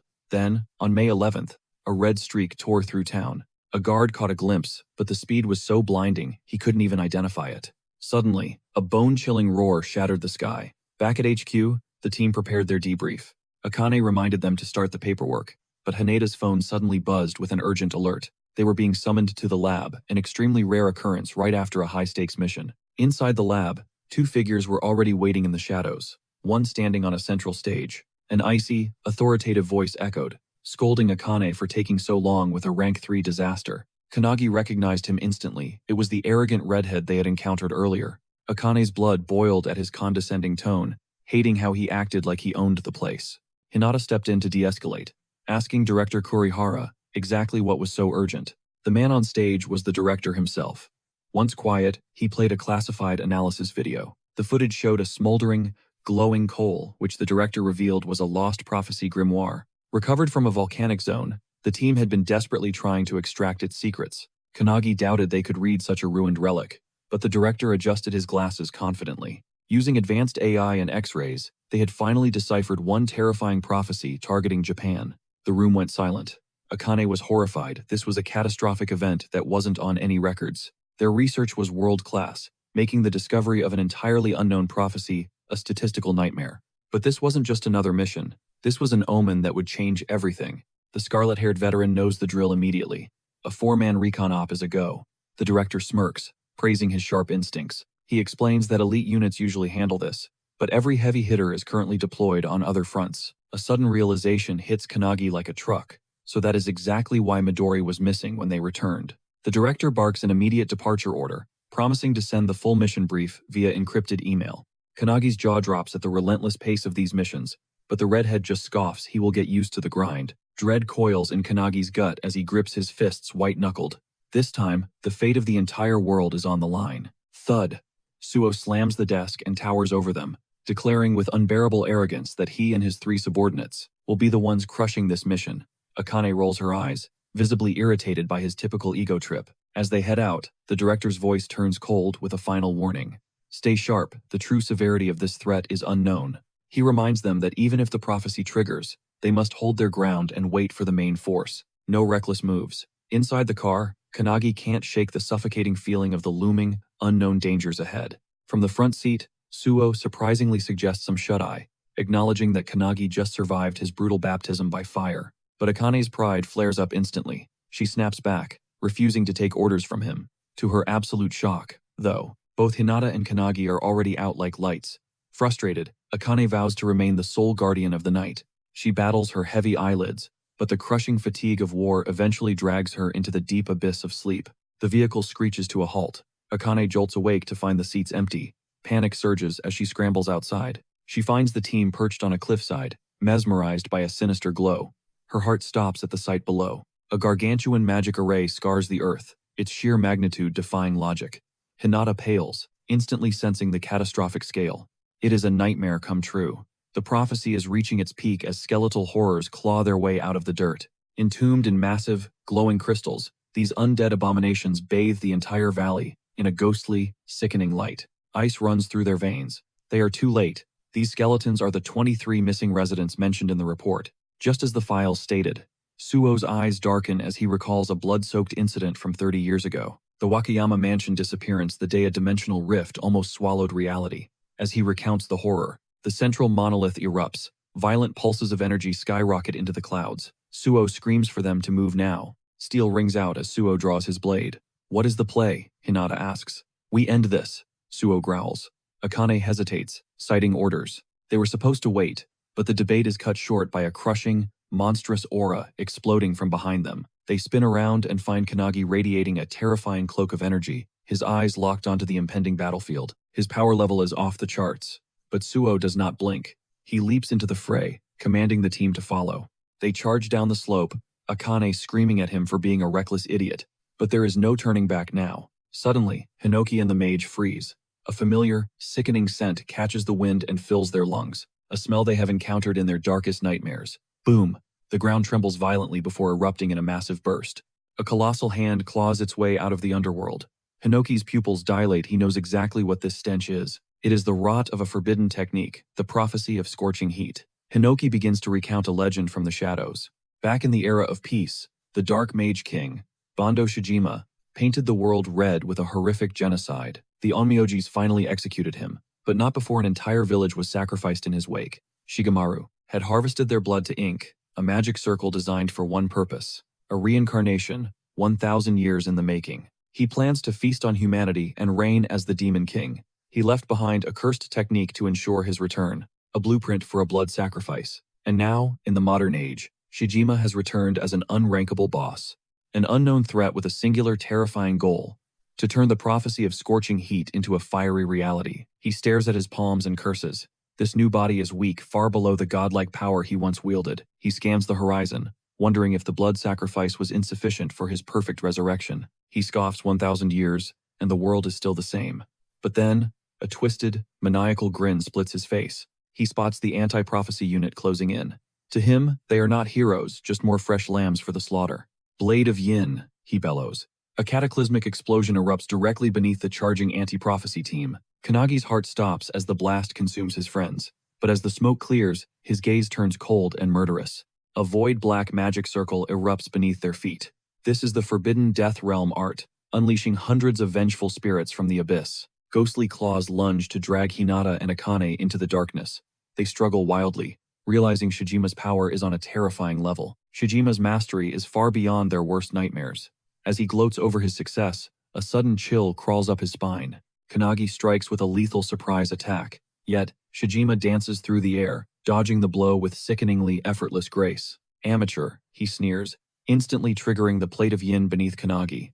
A massive explosion rocks the battlefield, but Shijima's smirk quickly fades. Kanagi emerges completely unscathed. He retaliates with a roaring thunderbolt Hadad, but Shijima's dark sorcery swallows the lightning whole. Despite neutralizing the threat, Shijima is low-key impressed by that tactical choice. Suddenly, Suo ghosts through the smoke behind him. Suo triggers his chrysanthemum spell, sending a lethal storm of jagged blades whistling toward the villain's heart. Shijima is caught off guard, but leaps skyward to evade the steel. Little does he know, Suo was already predicting his move. Suo weaves a secondary incantation, proving he knew a basic skill would never be enough to take down this monster. Slamming his weapon down, Suo summons the autumn thistle, raining blades from the heavens. Shijima just grins at the deadly downpour. He mocks the attack as a rain of lights and lunges with a spear hand strike. Suo blocks, the bone-shaking recoil, nearly shattering his stance. That single clash confirms it. Shijima realizes Suo is the true apex predator here. Nearby, Kanagi watches the exchange in grim silence. Shijima's mana feels bottomless. He is a completely different breed of monster compared to any enemy they have ever faced before. His presence feels even more oppressive than the legendary founders. As Kanagi processes this, desperate screams shatter his focus. He spins around to see Akane and Hinata engulfed by black magic. They barely slip away and charge Shijima with reckless fury. Still locked in a duel with Suo, Shijima casually summons 3 skeletal demons to intercept the 2 incoming warriors. The undead nightmares swarm Hinata and Akane. One bone-clinking monstrosity towers directly in Hinata's path, blocking his advance. Hinata delivers a devastating kick, but it's like hitting a mountain. To his horror, the strike does absolutely 0 damage. Their carapaces are as impenetrable as a minotaur's hide. Meanwhile, Shijima and Suo continue trading world-shaking blows with no end in sight. A skeletal guard bars Kanagi's path. Shijima laughs, taunting Suo that his useless friends won't be coming to save him. Slash! Suo carves a deep wound across Shijima's shoulder. "I never asked for backup," he growls, eyes cold and sharp. He warns everyone to stay back, trusting only his own steel. Shijima casually wipes the crimson blood from his skin, unfazed. A manic, high-pitched laugh erupts from Shijima. He screams like a lunatic, declaring he'll devour every single soul on the battlefield. He lunges at Suo with insane speed. Suo barely catches the strike inches from his throat, the pressure nearly crushing his ribs. As Shijima's relentless assault pushes him to the brink, Suo hears a familiar voice calling out from the chaos. It's Kanagi, streaking toward them like a comet. Shijima freezes. He definitely sent a demon specifically to stop that kid. He glances back to find the others still struggling, but the guard he sent after Kanagi lies sliced perfectly in half. Before Shijima can even process the shock, Kanagi's fist connects with his face, sending him skidding across the dirt like a ragdoll. Even the stoic Suo is visibly stunned by the sheer impact of that blow. The tide is finally starting to turn. Kanagi suggests they team up to finish Shijima for good. Suo stands frozen for a heartbeat, his pride battling his logic. He can't believe it, the others were still bogged down by minions, but Kanagi had already cleared his path to help him. But Suo's ego wins out. He straight up rejects the offer, barking that he's more than enough to handle this freak alone. Kanagi is floored by the arrogance, but there's no time to argue. Shijima is already back on them, eyes glowing with rage. He unleashes the Magatsu's breath.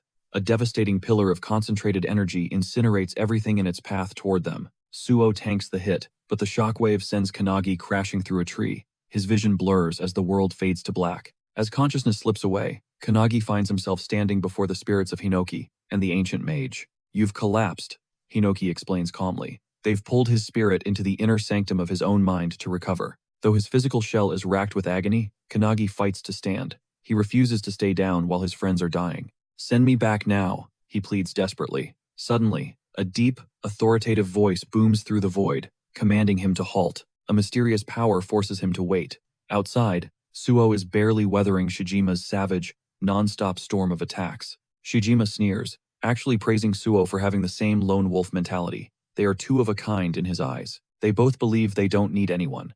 With a demonic grin, Shijima prepares to unleash his most twisted power yet. Driven by a hunger to consume everything, Shijima channels his dark mana into a strike designed to end the fight instantly. The impact shatters Suo's blade into 1,000 pieces. Though stunned, Suo instantly summons a new edge, refusing to break. A lethal strike ripped toward Shijima, but he evaded it like a shadow, his body contorting with eerie, fluid grace. Shijima's sadistic grin widened as Suo's struggle grew desperate.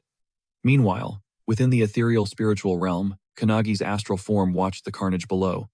Shijima's power surpassed everyone on that field.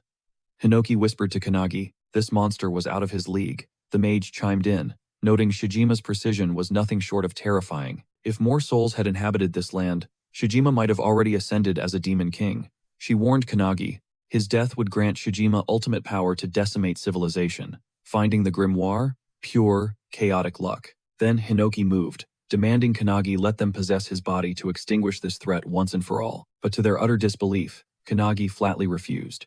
He apologized, yet stood firm this wasn't some mere simulation. This was the endgame. He had to shatter this wall himself, or he'd never survive what was coming. With fire in his eyes, he asked if they believed in him.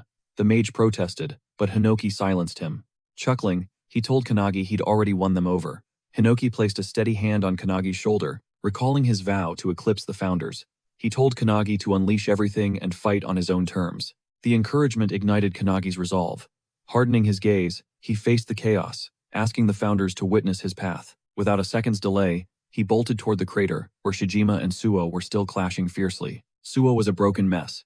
As Suo struggled to focus, Shijima's next blow sent him hurtling through the air like a ragdoll. While Suo was defenseless mid-flight, Shijima prepared the execution strike. But just as the end seemed certain, a blur caught him. Kanagi snatched both Suo and his blade right out of the sky. With lightning speed, he hurled Suo toward safety, narrowly dodging Shijima's incoming beam of pure destruction. Suo crashed into the dirt, and Shijima instantly locked his murderous gaze onto Kanagi, still suspended in the air. Shijima unleashed another Magatsu's breath point blank, but his eyes widened in shock. Kanagi was perfectly channeling Hinoki's one-handed sword style. With icy focus, Kanagi cleaved through the breath attack, splitting the magic in two. Then, with surgical precision, he severed Shijima's arm completely from his shoulder. Shijima stood paralyzed, his pride shattered. Stuttering in fury, he screamed about his supreme identity, but Kanagi met his gaze with cold steel, declaring he was the one destined to surpass the founders. The mage asked if Kanagi could actually slay the Dark Magus, but even Hinoki wasn't entirely sure. Yet, Hinoki knew Kanagi wasn't reckless. He suspected the boy had evolved while resting during their journey here. A predatory smile touched Hinoki's lips, wondering if Kanagi had unlocked a power even he couldn't comprehend. Suo watched in awe as Kanagi moved with lethal, fluid efficiency.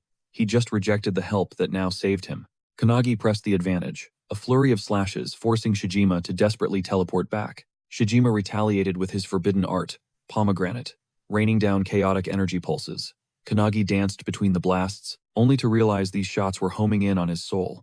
He leaped frantically, but the energy trailed him relentlessly. Suddenly, a founder's technique flashed in his mind, aftershock. He stomped, erupting a jagged stone wall to intercept the magic. Shijima was caught off guard by the quick thinking, but immediately doubled down with more volleys. Kanagi utilized the crumbling debris as a makeshift shield. Seizing a momentary opening, he chained two skills, flickering behind Shijima. Shijima barely evaded, counterattacking with a devastating plate of yin blast. Kanagi took the hit, but redirected the kinetic impact using a floating rock as a springboard. He lunged back at Shijima, the founder's voices echoing in his mind. Shijima narrowly escaped again, but the overwhelming variety of Kanagi's techniques left him reeling. Even the spectral founders watching from the rift were stunned by his explosive growth and savage pressure. But Shijima roared, activating his most cursed art, fusing countless remains into a colossal skeletal titan. The gargantuan nightmare towered over the battlefield, radiating a suffocating aura of pure malice. Shijima smirked, declaring this was the end of the road. The titan's massive hand swept toward Kanagi as the founders screamed for him to retreat. But Kanagi stood his ground, unmoving, watching the mountain of bone descend upon him. His mind raced, calculating the gap he still lacked, the raw power to truly erase Shijima. Reaching into his memories of the mage and Hinoki, he visualized the fusion of Shining Flame and the one-handed style. Memories of Hinoki's waveblade flood back. Fusing both arts, Kanagi channels a radiant, shimmering flame into his palm. Coating his steel in Hinoki's genius, the sword ignites into a legendary blazing blade. The spectators watch, absolutely breathless. Kanagi just shattered reality by doing the impossible. Gripping his evolved weapon, he stands ready for blood. This is the legendary blazing fire cutting blade. With zero hesitation, he lunges straight at the skeletal nightmare. He swings his inferno sword as Shijima gapes. The monster recalls Hinoki's ancient teachings regarding the ultimate blade. Beyond the mage's arts, Kanagi craves even more power. Driven by that raw, burning ambition, he unleashes the blazing fire-cutting blade, drowning his steel in fire. One swift strike cleaves the skeleton apart. He splits the beast vertically, slicing Shijima in half simultaneously. The entire battlefield stands paralyzed in shock. Merging two magic skills like this? The alchemist founder is shook, labeling Kanagi a total irregular. His ability to swap and fuse various skills is insane. He truly never expected Kanagi to master technique merging so effortlessly. He suspects the kid's potential is actually bottomless. Suddenly, the alchemist evaporates, leaving Hinoki baffled. The mage overhears and nods in silent agreement. Realizing they slept on Kanagi's true talent, a wave of concern washes over her. Is raising a monster like him a mistake? But Hinoki is hyped, craving to see his limit-breaking growth. Kanagi hits the dirt, completely drained. Then, he sees it. The bifurcated Shijima is still moving. He's regenerating using his own blood. A feral Shijima snarls that if his head had been hit, he'd be dead. Gathering darkness into a lethal death ball, he vows to end it. But suddenly, Suo blitzes him, slashing his throat from behind. Shijima's head rolls as his body hits the floor. Suo catches the unconscious Kanagi. Watching them, a fragment of Shijima's past resurfaces. He once carried his little brother just like that. A brutal, snowy night beneath a frozen bridge. Shujin promised to find food by morning. As they slept, the distant sounds of a festival echoed. Above, people celebrated in luxury, while they shivered, starving in the dark. This memory reveals why Shijima chose the lonely path. He tried to exploit Kanagi's own isolation, but seeing Kanagi, he understands. He isn't truly alone, and if he is, he'll endure it. As he reflects, the barrier starts to fracture. Akane and Hinata immediately charge into the fray. Seeing Kanagi down terrifies them. Once they confirm he's just out cold, Hinata spots the collapsing barrier. She screams, they need to move fast.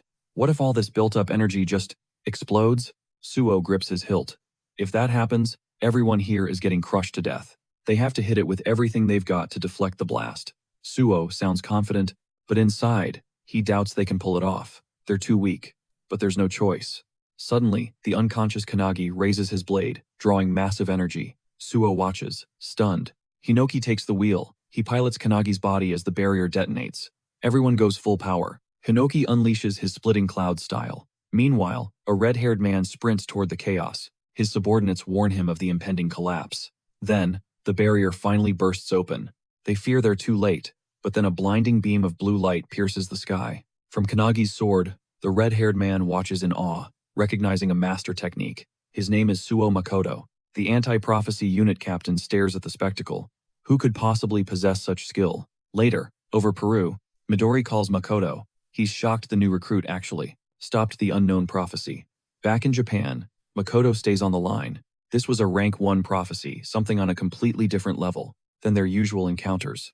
Midori isn't inside the plane. He's sitting on it, grinning. He's proud of the unit's growth, even if he's not there to see it personally. But his grin fades when Makoto reveals the hero was none other than Kanagi, the same Kanagi who only joined the squad 2 days ago. Shaken, Makoto demands to know his true identity. Midori confidently replies, Kanagi is the one. Who is the one destined to shatter every prophecy? The world has been holding its breath, awaiting his legendary arrival. A heavy shroud of anticipation clung to him, as if he were the long-awaited savior they had envisioned. Makoto, skeptical of the hype, questions if the boy's power is legit. Instead of a debate, he's told to simply witness the truth. Shifting gears, Makoto demands Midori's return. He needs backup. Facing a mirror match powerhouse solo is a total suicide mission. Midori lets out a cold chuckle, offering a brief apology before his focus sharpens like a razor's edge. Suddenly, Rin's voice crackles with urgency, warning of a catastrophic, grand-scale prophecy unfolding right before their eyes. A titan emerges, the super-ranked disaster. Isham, king of suicidal infections. The beast roars and lunges with lethal intent. Midori tells Makoto to hang tight, promising to end this quickly. Without a second thought, he reaches out his hand. He unleashes divine wind turbulence. Meanwhile, in a sterile hospital ward, Kanagi's eyes suddenly snap open. A startled gasp escapes his lips as he bolts upright. A nurse rushes over, trying to soothe his racing heart. She explains that he's finally back. He's been stuck in the anti-prophecy infirmary since his brutal mission ended. Kanagi blinks, wondering if he really just blacked out or if the entire ordeal was a nightmare. His slumber was a total void. He didn't even enter the spatial realm to grind with the ancient founders. The nurse assures him he's okay, pulling the curtain back while reminding him to call if he feels off. As the fabric slides away, Kanagi sees Suo sitting nearby, arms crossed, silently watching him like a hawk. Kanagi wonders if Suo has been pulling a silent vigil this entire time. He scans the room for his friends. Noticing Haneda and Akane are missing, he asks where they are. Suo reveals they're out there training like demons. They're fueled by the bitter taste of defeat. Suo admits it calmly. Kanagi's power in that fight was simply overwhelming. Hearing a compliment from a stone-cold guy like Suo shocks Kanagi, but the vibe shifts instantly into something tense. Suo stands up, aggressively demanding to know Kanagi's true identity. It's only been 2 days since his arrival, yet Kanagi has already crushed a rank 3 and a potential rank 1 boss using a legendary fusion spell. It's a technique Suo has never even witnessed. He presses harder, demanding to know the secret behind Kanagi's insane growth. Just as Suo demands answers, Makoto suddenly appears, cutting through the heavy tension like a sharpened blade. Is this the one? Makoto asks. Suo freezes, completely blindsided by his older brother's unexpected arrival. Makoto brushes past Suo without a glance. Kanagi whispers, "Wait, is that actually your big brother?" Before the words even land, Makoto draws his sword, swinging it within inches of everyone in the room. Both boys are caught off guard. Kanagi dodges by pure instinct, wondering if this is a sudden assassination or a test. Makoto's eyes widen in surprise. He's genuinely impressed that a mere trainee possessed the reflexes to evade his strike. Makoto confirms it was a test, and Kanagi passed. He introduces himself as the elite captain of Suo's squad. The truth hits Kanagi hard. They really are brothers. Then, Makoto drops a bombshell. Kanagi is joining his squad. Due to his god-tier performance against that rank 1 disaster, he's getting a temporary promotion to the big leagues. Kanagi is speechless, but Suo is even more rattled. A bitter sting of jealousy begins to rot in his chest. Even his blood family, Suo has never been allowed on that squad. But Makoto isn't here for a reunion. Makoto orders Kanagi to move out for a briefing. Behind them, Suo's fists clench until his knuckles start to bleed. Meanwhile, at the training grounds, the anti-prophecy duo is pushing their limits, grinding harder than ever before. Akane wields a whirlwind of steel while Haneda blocks her strikes. They know reaching Kanagi's level seems nearly impossible. As they push through the fatigue, Midori strolls in, announcing his return with some chocolates from Peru. To his shock, they ignore the sweets and swarm him, desperate to know how long he's staying in Japan. He's staying for a week. Immediately, the duo begs for training, refusing to let Kanagi leave them in the dust. They won't let Kanagi surpass them without a serious fight. They're determined to close the gap right now. Midori is taken aback by their grit. He agrees to mentor them, then glances at Suo, asking if he's joining. Right on cue, Suo arrives with a look of pure, terrifying resolve, confirming that he is definitely in. Back in the hall, Kanagi is practically sprinting just to keep pace with Makoto's aggressive, lightning-fast stride. In the training room, the group is stunned to see Suo, looking more determined than they've ever seen him. Suo reveals the shocking news. Kanagi has been scouted by his big brother to join the elite squad. The pair is left speechless, finally grasping Kanagi's insane evolution. Landing a direct invite from Makoto? That's legendary status. But for Suo, it's a crushing wake-up call. He feels light years behind, fueling a desperate need to grind even harder. Elsewhere, Kanagi can't contain his curiosity and grills Makoto about their meeting. The captain drops the bombshell. A new mission is coming. They deploy at dawn. During their walk, Makoto abruptly halts, tossing out a heavy question. "Are you and my brother actually close?" Thinking back to Suo lending him his blade mid-fight, Kanagi beams with pride and confirms their tight bond. Behind that icy, stoic mask, Makoto is actually riddled with brotherly concern. Sadly, his silence backfires completely. Suo is convinced his brother despises him. But the truth is deeper. During Makoto's last visit, he didn't actually ignore Suo. He just couldn't stomach seeing Suo's brutal injuries. Tragically, this silence twisted into a jagged misunderstanding for the younger brother. Suo felt tossed aside, igniting a dangerous resolve to risk his life for power, all just to force Makoto to look at him. Ironically, Makoto hates the idea of Suo getting stronger. All he ever wanted was for his brother to stay safe. This rift pushes Suo to eclipse Kanagi, certain that only absolute strength will win his brother's approval. He dreams of the day he'll finally topple Makoto. Back in the hall, Kanagi keeps digging for the truth. Under Kanagi's persistent questioning, Makoto finally cracks, admitting he genuinely loves his little brother after all. It's a wholesome moment for Kanagi. Meanwhile, at the training grounds, Suo lays the entire situation out for the squad. Akane is totally lost. Suo claims he wants to surpass Makoto, yet his underlying respect for the guy is painfully obvious. Sparring with Hanada, Akane notes that Suo is basically just a kid starving for his big brother's validation. Hanada finds it bittersweet, but those words strike a nerve in Suo, sending him into a blind, explosive rage. Inside the briefing, Kanagi studies the squad's ironclad laws. Rule 1. Be lightning fast. Rule 2. Maintain pressure. Rule 3. Crush every weakness in the division.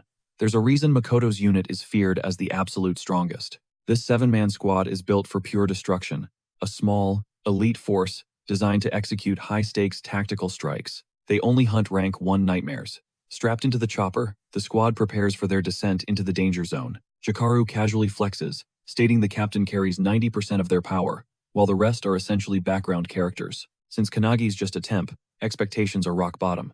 But while Jikaru yaps away, Kanagi is completely elsewhere. The rookie is glued to his phone, totally ignoring the lecture. Jikaru snaps at him, forcing a quick, awkward apology. Kanagi claims he's just checking on friends. Jikaru is baffled, contacting who? Kanagi is actually pinging the anti-prophecy crew. Those persistent founders won't stop nagging him. Back at the training grounds, the group's grind is interrupted by a notification. The message sends shockwaves through the room. Suo is fuming, questioning what kind of crazy stunt Kanagi is pulling now. They rush the intel to Midori, who uncovers 3 distinct tactical blueprints hidden within Kanagi's mysterious text. It's personalized training advice for each of them. Midori is genuinely impressed by the depth of Kanagi's combat insight. With a smirk, he lays down the gauntlet. Will they embrace this advice, or choke on the challenge? They're all in. Suo is especially fired up, feeling like Kanagi just rubbed salt into his pride. High above the clouds, Jakaru signals that they've finally reached the drop zone. Kanagi clears the frost from the glass, awestruck by a jagged frozen mountain wasteland below. Massive crystal shards pierce the earth like frozen teeth. Their target? A rank 1 extinction event. Frozen Earth. This icy cataclysm is spreading like a virus, threatening to turn the entire planet into a lifeless, Arctic tomb. Humanity is on the brink. This disaster is erupting in 17 global hotspots simultaneously. Major cities are being swallowed by the frost, turning the global crisis into a total nightmare. Vice Captain Kashi delivers a grim briefing. The frost is accelerating. Every single second they waste means more lives lost. Time is up. Makoto takes the lead, barking the order for everyone to dive from the rear hatch. The chopper can't go any further. Makoto's final warning rings out. 0 civilian casualties. Period. To steel their resolve, he leads the squad in a thunderous chant of their ironclad rules. At the edge of the hatch, Kanagi recalls his last failure relying on Hinoki again. He's done being a burden. This temporary gig is his ultimate classroom. He's going to soak up every elite tactic these pros have. They dive into the abyss. Kanagi vows to conquer this rank 1 prophecy using his own power alone. 10 a.m. sharp. They hit the deck in a sub-zero wasteland so brutal, even the awakened Jakaru starts sneezing. Shivering, Kashi mutters that this bone-chilling temperature is way more brutal than the official intel suggested. This environment is a nightmare. He signals the squad, proposing a halfway camp since this terrain is massive. Makoto stays silent, deep in thought. Meanwhile, Kanagi grills Jakaru on whether the frozen earth prophecy is actually documented. Jakaru shakes his head, revealing the anti-prophecy unit used specialized skills to predict this disaster themselves. Countless legends exist, but this is their first time successfully pinning down a terrifying rank 1 prophecy. That is why Makoto's elite unit got the call. Kanagi's answer is clear, but the gravity is weighing on him. Kashi spots the rookie's nerves. He tells him, "A little fear keeps you sharp. Just don't let it paralyze you." Jakaru claps a hand on Kanagi's shoulder, echoing the advice and reminding him he's with the unit's finest. Kashi snaps at Jakaru for being way too laid back during a mission, forcing an instant, panicked apology. Suddenly, Jakaru's hand shoots up. His radar just pinged hostiles at 2 o'clock, roughly 200 meters out. Kashi nods and flickers out of existence, teleporting back seconds later after a lightning-fast scouting run. She confirms 30S triple plus monsters ahead. Deadly ice gargoyles from the Tai tribe are lurking in wait. Hearing the threat level, Makoto doesn't hesitate. He orders his squad to completely annihilate the enemy. The crew lunges forward with surgical precision. Their high-speed coordination is nothing short of a masterpiece. Kanagi is floored. Their battle IQ and awareness are leagues beyond anything he ever saw during training. These are true apex warriors. Itching for action, Kanagi begs for a chance to jump into the fray. Makoto shrugs and gives the green light, treating these S triple plus beasts like mere fodder. Kanagi rockets forward, delivering a devastating head kick. To his horror, the monster shatters into explosive, jagged shards. Dancing through the chaos, Kashi screams a warning high-tier powerhouses are hiding among the weaker trash mobs. Kanagi ignites his fire-cutting blade, unleashing a scorching strike that turns a monster into a flaming wreck. Jakaru's jaw drops. Seeing a newbie wield such a high-level fire sword skill is absolutely insane. Kashi looks impressed, while Makoto casually carves through the remaining pack, with just a few effortless swings. He eyes Kanagi's flames, connecting the dots back to that mysterious blue beam. With the area cleared, they regroup. The unit establishes a mountain camp and digs in. Between bites, Kashi asks Jakaru for a full radar update. Jakaru confirms there are 0 boss-level signatures within 10 kilometers. Kashi finally lets out a sigh of relief. They're safe for the night, but she realizes the captain and Kanagi have vanished. Elsewhere, Kanagi sits alone. He's desperately trying to fuse his spells again, but as he focuses, a voice pierces the silence. The captain looms behind him, teasing him about his late-night grind. Kanagi nearly has a heart attack. Makoto's stealth is terrifying. After the rookie stops shaking, the captain takes a seat right beside him. He asks if camping is rough for the newcomer. Kanagi puts on a brave face, insisting he's totally fine. Unexpectedly, Makoto sighs, admitting he just wants to go home and smoke. Kanagi is visibly stunned. He didn't peg his legendary captain for a smoker. But then, Makoto drops a bombshell. He's desperate to smoke his cat. Confused, Kanagi's mind goes straight to illegal substances in a panic. He stammers a question, but Makoto just leans in close, shoving a cat photo in his face. The cat's name is Oribe. As Kanagi stares at the screen, he notices the feline looks absolutely feral. He asks if Makoto truly misses the beast. Surprisingly, Makoto shakes his head with a flat no. Apparently, Oribe is a literal menace, scratching furniture, puking, and generally being a living nightmare. Yet, despite the chaos, Makoto admits the cat is adorable, just like his little brother, Suo. Kanagi finds the comparison bizarre, but he listens as the captain's voice softens with genuine hope. He dreams of one day talking to Suo as comfortably as he's chatting with Kanagi right now. As an only child, Kanagi can't relate, but he offers a hilariously simple piece of advice. Treat Suo exactly like the cat. Makoto beams at the idea and pulls up some babying videos. The footage is wild. The terrifying captain is literally baby-talking his cat. Kanagi is dying of laughter inside. Is this behavior really okay? Then, with a strangely soft gaze, Makoto turns toward Kanagi. He asks if they can practice together. Kanagi is screaming no internally, but he's trapped. Kashi tracks them down, insisting on a camp return for their crack of dawn departure. Makoto nods in silent agreement. Meanwhile, a shadow stalks the frozen wasteland, unnoticed by the crew. Dressed for a summer beach day, this enigma braves the sub-zero tundra with chilling ease.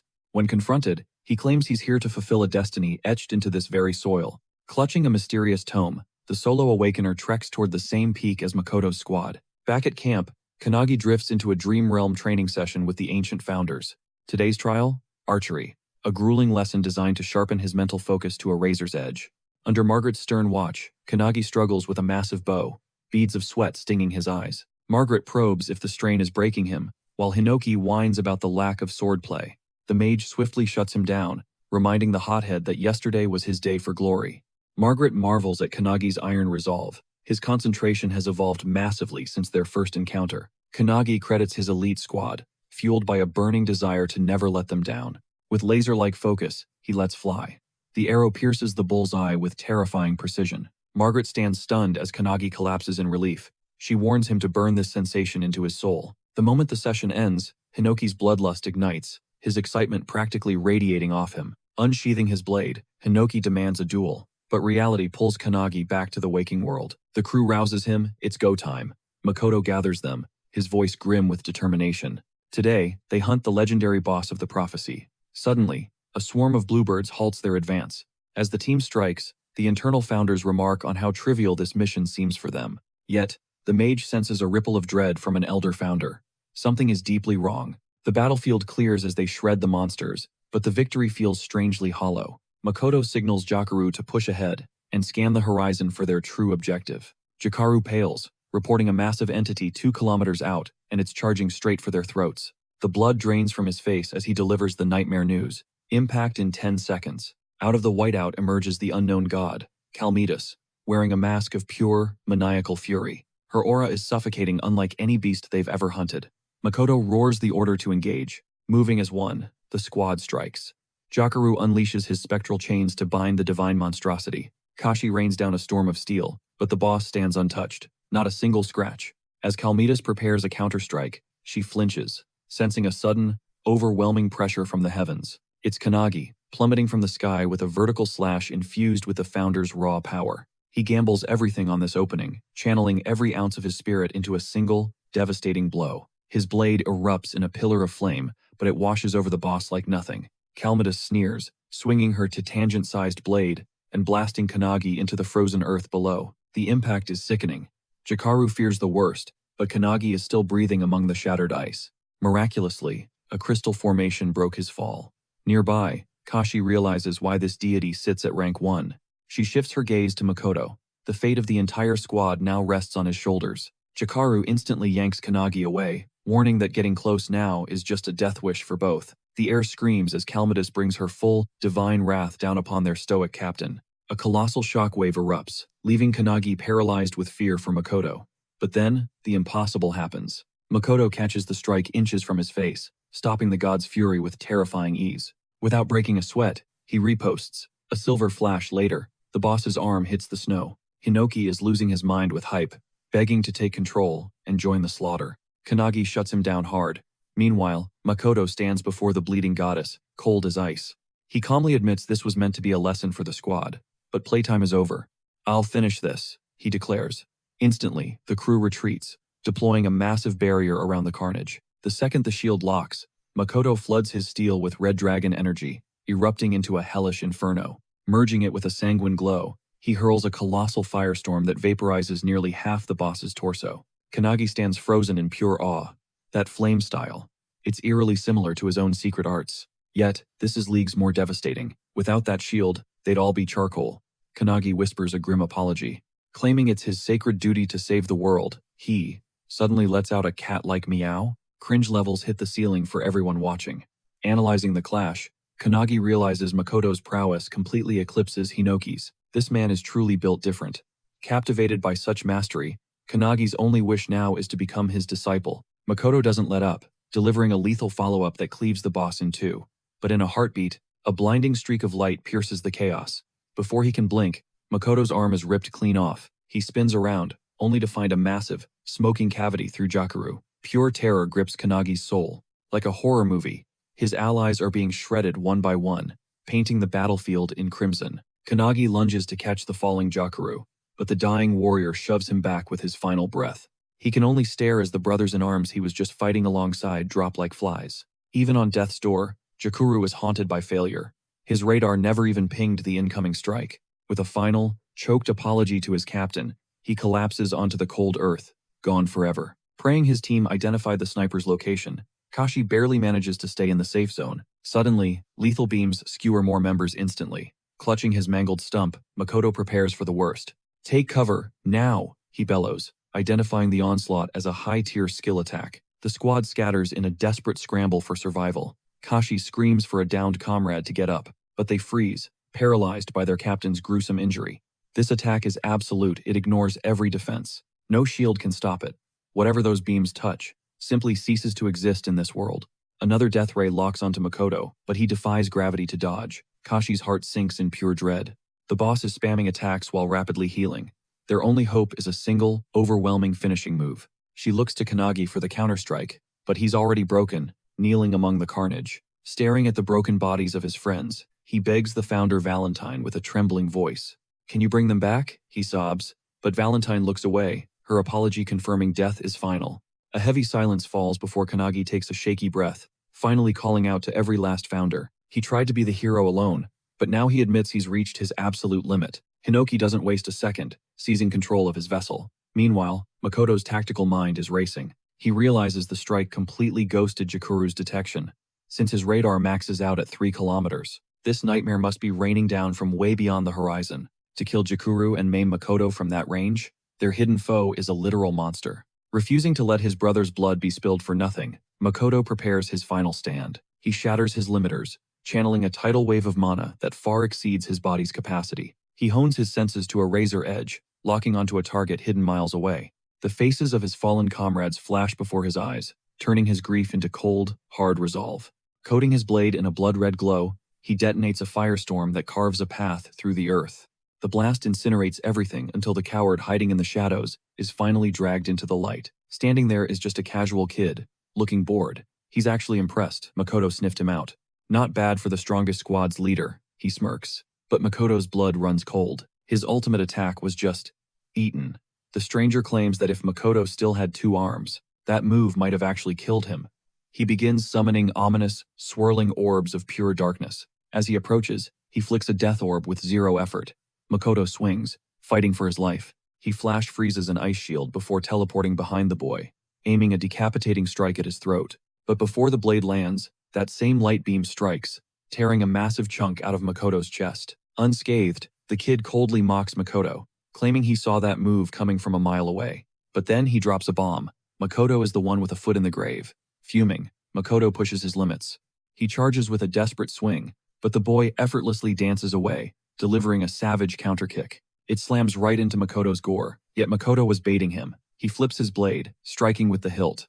The kid eats dirt. Watching him, Makoto wonders, why did those deadly beams suddenly stop firing? That OP power has a massive cost. A realization hits him like a truck. He can't spam it.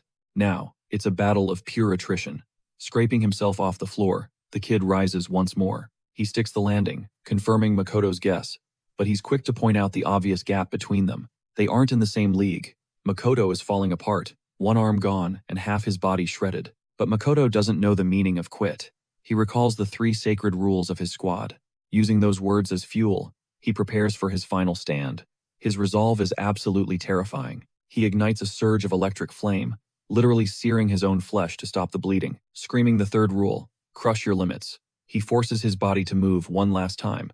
A scarlet inferno erupts. The boy realizes Makoto is trading his very life force for raw power. Not to be outdone, he matches the bet, pouring his own soul into his sinister darkness spell. Channeling his fallen brothers, Makoto's voice thunders, telling the enemy exactly who he's messing with. Don't you dare underestimate us. Meanwhile, Kanagi prays for the heavens to send down the thunder. His hair turns snowy white as Hinoki possesses him. Elsewhere, the retreating squad hits a dead end. The boss. She's already regrowing her limbs like it's nothing. Seeing this, Kashi's stomach drops in total horror. Taking her down solo is a suicide mission. She screams for Kanagi, who's still frozen in grief. He looks completely broken, his will to fight seemingly snuffed out by the sight of his dead friends. He was just a normal guy who joined recently, so it's expected. But then, something crazy happens. Kanagi stands up. In a blur of speed, he delivers a nuke of a kick right into the boss. She's sent flying. Back at the main fight, Makoto and the kid are engaged in a brutal dance. Swinging a broken blade, Makoto unleashes a scarlet flash. The boy barely dodges the lethal arc. Even with his dodges, the kid is sweating. Makoto's pressure is mounting, and it's getting suffocating. His darkness should have snuffed those flames, but they keep flaring back up. He's reaching his absolute limit. Manual control over the darkness is slipping through his fingers. He needs to end this right now. He fires a volley of shadow orbs, but Makoto weaves through them, closing the distance in an instant. Slice. The kid's arm hits the floor. The tables have turned, but even limbless, he doesn't stop. He drives a knee straight into Makoto's open wound. Makoto hits the dirt. As the kid looms over, he looks down, mocking him. An arm is a small price compared to the hole in Makoto's gut. Then comes the chilling truth. He's been 10 steps ahead since the very first swing. He knew Makoto would dive into melee. He respects Makoto's efficiency and his best choice logic. He never wastes a second, but that's his downfall. Makoto is too textbook, too predictable, and that's exactly why he'll lose. He reaches into his bag and pulls out a mysterious tome. According to this book, Makoto's fate is already sealed. Makoto's eyes go wide as he recognizes it. It's the legendary Book of Doom.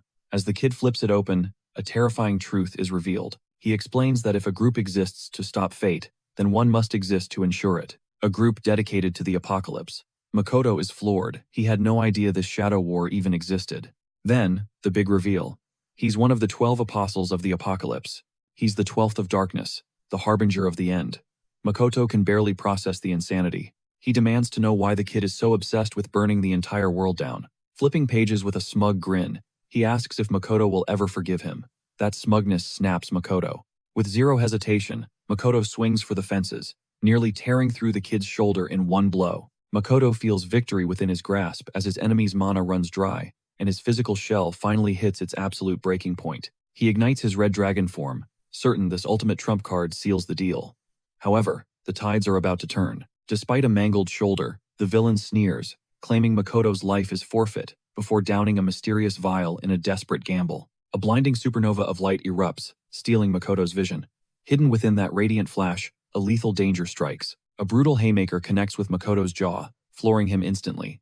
When the haze clears, Makoto stares in pure horror. Every lethal wound he dealt has vanished. His enemy stands tall, radiating a terrifying, fully restored vitality. The villain boasts about his legendary healing artifact. Gritting through the agony, Makoto lashes out with his scarlet light blade. A crimson wave of energy roars forward, but darkness orbs swallow it whole before a rain of counterattacks begins. This is impossible. An artifact that broken should be under top-tier government lockdown, not in the hands of some rogue organization. No black market group should possess this power. The villain exploits Makoto's agony, delivering a vicious kick to his open gut wound. Makoto collapses, gasping for air as life fades. Thinking the threat is finally neutralized, the enemy breathes a sigh of relief. He believes it's over. But deep in his fading consciousness, Makoto clings to memories of his youth and his loyal comrades. His fingers twitch toward his blade. He remembers Kanagi's bizarre advice to treat his own brother like a stray cat. A weak smirk crosses his bloody lips. His soul reignites as he grips his sword, but before the strike can land, a shadow beam flashes, cleanly severing his sword arm. Cold and arrogant, the villain prepares his final farewell. Rest in peace, he sneers. But just as the execution blow descends, the entire atmosphere shifts violently. The crystal barrier shatters as Kanagi emerges, flanked by the legendary founders, all hungering for absolute vengeance. No one messes with their student and lives. Makoto spots Kanagi, his heart initially sinking with fear for his friend's safety. But this isn't the Kanagi he knows. A terrifying, alien pressure radiates from him, making even the villain freeze in his tracks. The aura is suffocating. This isn't a victim anymore, it's an apex predator ready to fiercely defend its territory. Panicked, the villain uses Makoto as a shield, barking threats for Kanagi to halt. But before he can finish the sentence, blood sprays as the villain's arm hits the floor. He stares in shock, unable to even register that godlike speed. Kanagi hasn't even moved.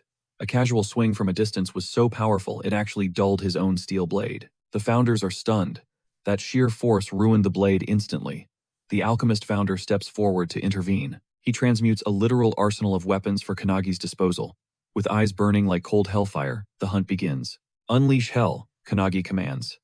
As the assault starts, the villain's arm regrows instantly, leaving Hinoki speechless. The mage identifies it as reversal, an ancient technique. She realizes the artifact provides a continuous, terrifying loop of healing. The wounds will knit together until the energy expires. Mid-explanation, Kanagi lets a lethal arrow fly. The projectile pierces the villain's skull before he can blink. Yet, the head wound vanishes in a heartbeat. How do we end this monster? A founder asks. The answer is simple. They must kill him over and over again, until his life force finally gives out. The villain conjures a dark spell, but Kanagi is already knocking another shaft. The arrow screams through the air, tearing right through the shadows meant to block its path. Steel finds its mark in his chest and skull. The archer founder scoffs, mocking the villain's pathetic attempts at defense. He heals again, retaliating with spheres of pure void. But Kanagi, borrowing the founder's god-tier agility, vanishes. He teleports behind the guy, delivering a brutal face kick followed by a bone-shattering palm strike to the nose. A founder spots a weakness. The villain's own darkness orbs are blinding him, sealing his lethal annihilation beam. It's the perfect opening. Kanagi capitalizes, burying his fist into the villain's solar plexus with world-shaking force. The villain hits the dirt hard. The founders watch with morbid curiosity. Just how many times can one man die? He regenerates yet again. Amidst the chaos, Kanagi approaches the battered and broken Makoto. Is that you, Kanagi? He wheezes. Not exactly, comes the cold reply. The founders have taken the wheel, using his body as a vessel for heroic spirits. Kanagi activates preservation magic to knit Makoto's arms back together. Time is a luxury they don't have. As Kanagi turns back to the fray, Makoto realizes his friend is possessed by legends.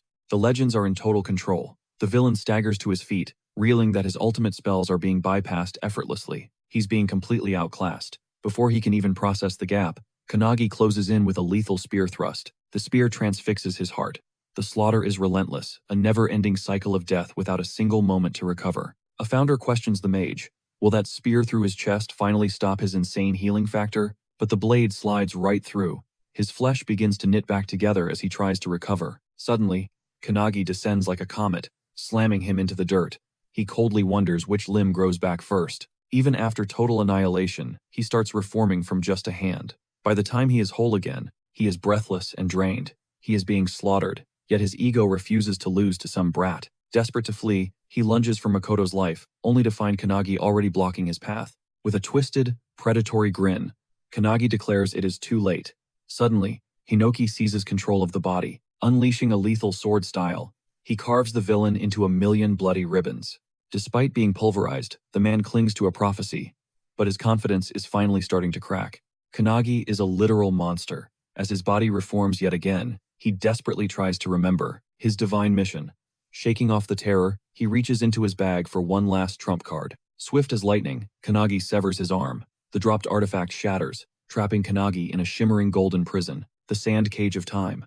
Suddenly, his regeneration halts, leaving his severed arm a bloody stump. Thinking he has barely survived, the villain exhales.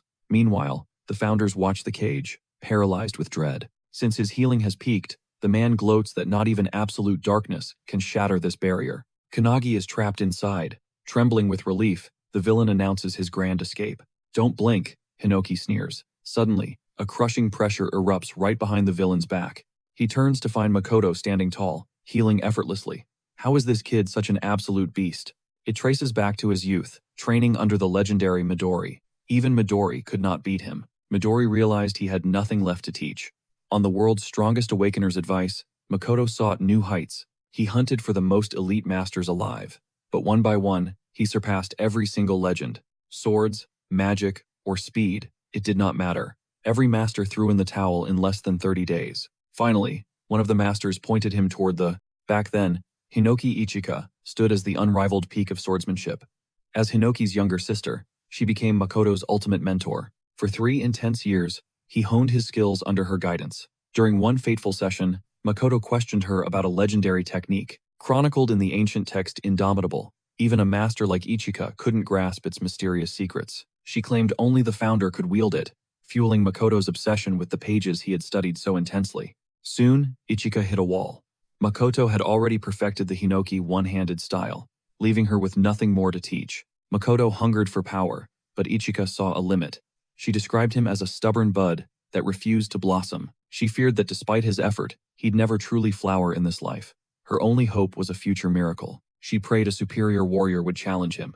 Now, in the heat of battle, Makoto realizes that moment has finally arrived. He watches Kanagi unleash otherworldly strikes beyond his wildest imagination.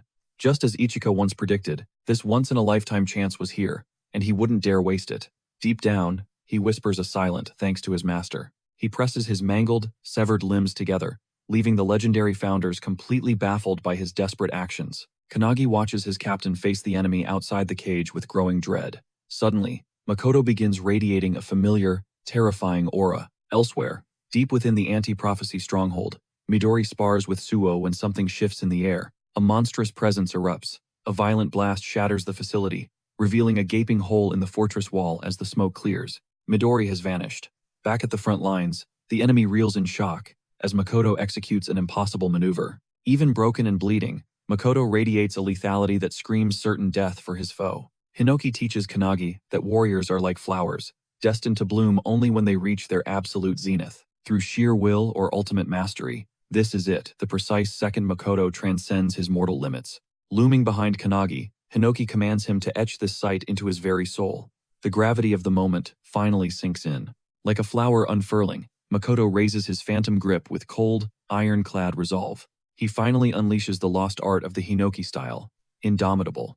The mythical legend from the book becomes reality. Despite the enemy's perfect shadow defenses, he is ruthlessly sliced clean in two. Faced with a blade he can't even see, the villain realizes his journey ends right here, in this frozen moment.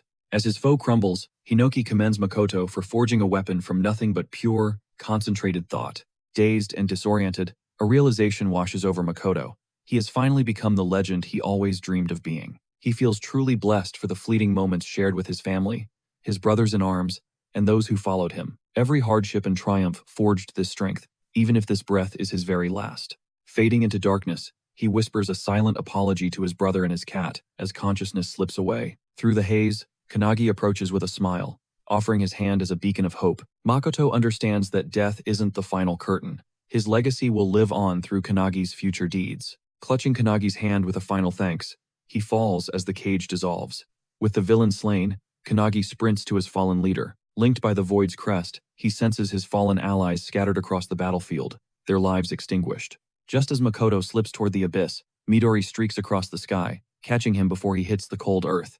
At just 23, Makoto takes his final breath in Midori's arms. Clinging to the lifeless body, Midori sinks into a pit of pure despair. Drowning in denial, Midori flashes back to a simple question. Why did Makoto ever choose to lead this squad? During their drills, Midori knew that within the anti-prophecy unit, only he stood above Makoto in raw power. At full strength, Makoto was a force of nature. Midori once questioned if such power meant he should fight solo. He wondered if Makoto preferred being a lone wolf. The suggestion caught the captain completely off guard. Makoto asked if he seemed like a poor teammate, but in truth, his squad meant more to him than life itself. Struggling to find the words, the moment was interrupted by his team shouting his name through the monitors. Jikaru was hyped. Their fellow soldier, Kuzushiro, had finally achieved a massive breakthrough. He'd cleared the brutal Level 2 assignment, and Kuzushiro beamed with pride at the achievement. He insisted the captain be the first to know. Caught up in the hype, Jikaru suggested a celebratory feast. Witnessing their bond, Midori was stunned. Makoto quietly confessed just how much he truly cherished his brothers in arms. He admitted that even if he bled out on the battlefield, he'd die happy as long as they were with him. Sliding back to the grim reality, Midori cradles his fallen comrade, whispering final words to the cold air. He tells him his dream of fighting for his brothers finally came true, even if most of them are now just ghosts. Only 2 survivors remain. With a heavy heart, Midori gently closes Makoto's eyes, acknowledging his final act as a true commander. Makoto carried a burden Midori never could, finishing his mission with a level of dignity that was truly legendary. Nearby, Kanagi collapses in the dirt, the spectral shadows of the founders looming as a crushing darkness swallows his mind. The mage observes that the weight of the station's ruin and his own perceived failures are literally tearing his soul apart. Every founder standing there knows this agony. They've all watched their worlds burn and their loved ones vanish. Their spirits were shattered by the departures of their kin, a trauma Hinoki understands all too well. Trapped in a cycle of grief, Hinoki approaches the broken young man, who is currently kneeling in total despair. He calls out, but his voice is hollow. Kanagi just wants it all to end. His spirit is completely fractured. He laments that if he'd let the founders lead from the start, those precious lives wouldn't have been snuffed out. In his desperate quest for power, he realized he wasn't a hero, just an empty shell for the Ancient Ones. Hinoki tries to intervene, but Kanagi is drowning in guilt, the ghost of Makoto's handshake still searing his palm. That phantom touch burns like a brand, a reminder that Makoto left the future in his trembling hands. Tears well up in the eyes of the founders, but Kanagi's next words hit them like a physical blow. He vows to not just follow them, but to transcend their legacy entirely. Suddenly, a celestial pillar of light descends. Bathed in radiance, he swears a blood oath. No more casualties. Fast forward 1 month later, to the peaks of Mount Mataki. Suo unleashes a relentless barrage of strikes, but Kanagi moves like a shadow, effortlessly weaving through every lethal blow. Kanagi retaliates with a piercing strike, and even though Suo guards, the sheer pressure detonates a shockwave behind him. Kanagi is floored. Suo had parried his specialized penetration spell, as if it were total child's play. Suo lunges, but Kanagi flows like water, using Aikido to flip the momentum. Suo lashes out mid-flip, but hits a wall. Kanagi winds up for a devastating finishing kick, but a sharp command shatters the tension before he can land it. It's Ichika. To understand this intensity, we have to look back at the scars left by the squad's total massacre. At the memorial service, while the air was thick with mourning, Suo stood like a statue before his brother's portrait. Later that night, Kanagi crosses paths with Suo, who was emerging from the silence of Makoto's private quarters. Clutched in his arms were old journals and a cat, an orbe, the very one Makoto used to treasure. Suo is stunned. How did Kanagi know about a secret pet that even he hadn't discovered yet? Before stepping into that room, Suo was a total stranger to his brother's private world, the cat, the hobbies, the depths. It was only by sifting through the remnants of a life cut short that he truly met the man Makoto was. Kanagi spots a stack of journals in Suo's grip, a final gift from Makoto in case he lost his life. They were a meticulous record of every drop of sweat and every mission. But there was a deeper secret inside. Suo noticed a pattern. Every single entry, without fail, bled with Makoto's constant concern for his younger brother. He wrote about the freezing cold, Suo's small victories, and every milestone he wished he could witness. Alone in the dark, Suo collapsed, weeping as the realization hit him. His brother's entire world revolved around him. As Suo pours his heart out, Kanagi reveals that Makoto never stopped bragging about his brother and that little cat. Wiping away his tears, a new fire ignites in Suo's eyes. He vows to become a warrior his brother can be proud of. Bound by a shared resolve, the two seek out Hinoki and Ichika to begin their grueling ascent to power. Ichika was wary at first, but the news of Makoto's heroic sacrifice and Suo's lineage changed everything instantly. They pleaded for her guidance in unison, desperate for strength. Now, back in the present-day training grounds, Ichika is floored by their explosive growth, especially Suo's. But when Kanagi asks how he's doing, she just lets out an exhausted sigh, admitting he's already mastered every scrap of knowledge she has to offer.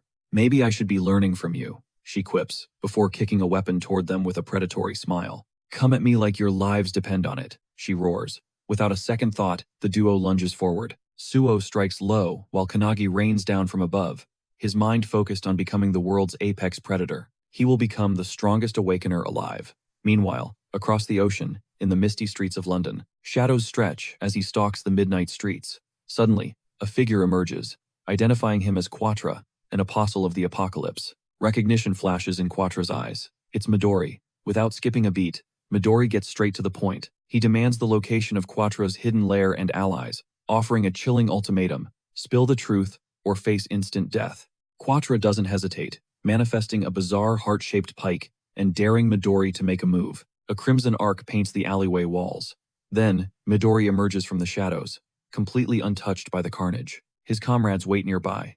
Midori tosses them a book, cold as ice, noting that only 7 targets remain on his hit list. 5 volumes secured, which means 5 high-ranking apostles have already met their gruesome end at his hands. Midori's path now leads toward the next objective in this hunt for forbidden knowledge, the Anti-Prophecy's most classified facility. Back at HQ, the spoils of war reach the hands of an enigmatic elder named Io, the unit's supreme leader. The messenger confirms the delivery is Midori's work, revealing these artifacts are the actual prophecy books belonging to the apostles. This delivery man is Tengen, the superintendent's right hand, standing alongside another key assistant, Shiki. Shiki eyes the volumes, theorizing that these books are merely fragments of a much larger, desecrated ancient tome. Io peels open the pages, noting that hunting apostles is the easy part. The real danger is much more personal. Midori is going rogue, fueled by the trauma of Makoto's demise, a loss that has clearly shattered his very soul. Shiki's expression darkens with concern, questioning how they should handle their loose cannon warrior. With a cryptic smirk, Io tells them she'll handle Midori personally, promising a warm tea once his bloody journey ends. Seizing the moment, Tengen and Shiki suggest forming a fresh elite squad to fill the void left by Makoto's fallen team. Io sinks into silence, weighing their offer. Meanwhile, in the heart of Tokyo, a Rank 2 prophecy titled Rebellion begins to stir. The architect of this chaos is the God of Dawn. Anti-prophecy soldiers struggle against an onslaught of divine troops. Fear grips the ranks as they barely hold the line, desperately screaming for their captain, Hibiki, to intervene. Captain Hibiki Satsuna finally graces the battlefield. To her, these divine enemies are nothing more than tedious target practice. She glances at her newest recruit, Akane, asking if she's ready to prove her worth. Akane responds with the Trismegistus spell. A massive sphere of mercury forms, swirling with lethal intent as Akane warns her allies to clear the blast zone. The liquid metal floods the pavement, snaking toward the enemy troops like a silver predator hunting its prey. Once they're trapped in the mercury's cold embrace, Akane triggers her gasification spell, turning the liquid into a toxic cloud. The soldiers choke on the fumes, but the horror has only just begun for the trapped divine army. She snaps the gas back into liquid now inside their lungs, and ignites a crimson heat to boil them from within. Finally, she solidifies the metal into jagged spikes, shredding their bodies and ending the battle in an instant. The squad stands paralyzed. In mere seconds, Akane has turned a battlefield into a graveyard of silver statues. With a casual snap of her fingers, she declares the mission accomplished. Hibiki approaches, clapping with genuine amusement. She's floored by Akane's mastery, flawlessly cycling through 3 states of matter to deliver a devastating 4-hit combo. Tilting Akane's chin up, Hibiki laments her temporary status, urging the girl to join her squad full-time after training. Akane's face lights up, giving a playful maybe, as she basks in the praise of a legendary captain. The team is hooked. She's powerful, she's cute, and they're all praying she'll stay for good. But Hibiki's motives are purely selfish. She just wants Akane there to make her own job even lazier. After clocking out, Akane hits up Kanagi, reporting she's officially mastered Lesson 7 of her alchemical training. She demands the next challenge while Kanagi is busy wrestling his lunch away from a greedy cat. The founder alchemist is stunned. Mastering level 7 this quickly is unheard of, even for a prodigy. Kanagi asks for 3 more advanced lessons, and the founder is more than happy to fuel Akane's growth. Akane celebrates the news, mentioning that Haneda is already tackling Lesson 8 in the streets of Tokorozawa. An A-rank prophecy has manifested there, a monstrous earth beast led by the Sphinx. Haneda is already on the scene. He unleashes a lightning kick, obliterating the boss in a single, thunderous impact, and completing his 8th lesson. The Todoroki squad captain is instantly sold, begging Haneda to join up. But like Akane, he's playing it cool. He reaches out to Akane for advice, but she's already fired up, claiming she'll crush him regardless of his team. Kanagi listens in on the joint call, amused by the fiery rivalry between his 2 star students. Kanagi beams, hyped by their mutual growth. He decides it's time to quit lounging and start grinding. Suo fumes as Orbi, the cat, snuggles Kanagi instead of him. He starts catching an attitude. While he pries the feline off, Akane drops a bombshell about rumors of a fresh squad forming. Clueless, Kanagi listens as she explains this new unit replaces the void left by Makoto's team. Top achievers will vie for the captaincy. Kanagi brushes the massive news off like it's nothing. Akane's eyes narrow. The real mystery isn't who will lead, but something much deeper. Does Kanagi want his own squad? He laughs it off before suddenly freezing in his tracks. Sensing the gravity, Kanagi demands an explanation. Akane hints at a deep-seated longing within the world. Inside the anti-prophecy lies a power capable of shattering every predetermined fate. Kanagi reels from the shock. Akane admits she's also hunting for that absolute power. The team craves a leader with an iron will. She's certain Kanagi possesses that captain energy. Suddenly, Akane's captain summons her, forcing her to cut the chat short and head out. Kanagi spirals into thought about leading. Elsewhere, Ichika grills Suo for tea on the boy. He spills about the captaincy talk. Ichika knows that if Kanagi truly sets his mind to it, he'd crush the role effortlessly. Suo nods as Kanagi seeks counsel from the ancient founders. They're stumped. Having spent lives serving masters, these legends lack any real leadership experience. The mage founder scoffs, labeling them useless mentors for failing to guide Kanagi through this. Hinoki shifts his gaze to Rion, the master strategist, seeking his expert take on the matter. Rion declines. He claims the perfect guide for Kanagi is already standing right in front of him. Suddenly, a wooden spear thuds into the dirt inches from Kanagi, shattering his train of thought. Ichika saunters over, telling him to stop overthinking and get back to the real work. She grins like a maniac, challenging him to test his flash step against her skill. Kanagi accepts, diving off the boulder and blending flash and ripple steps for a silent landing. Ichika stares, baffled by his identity.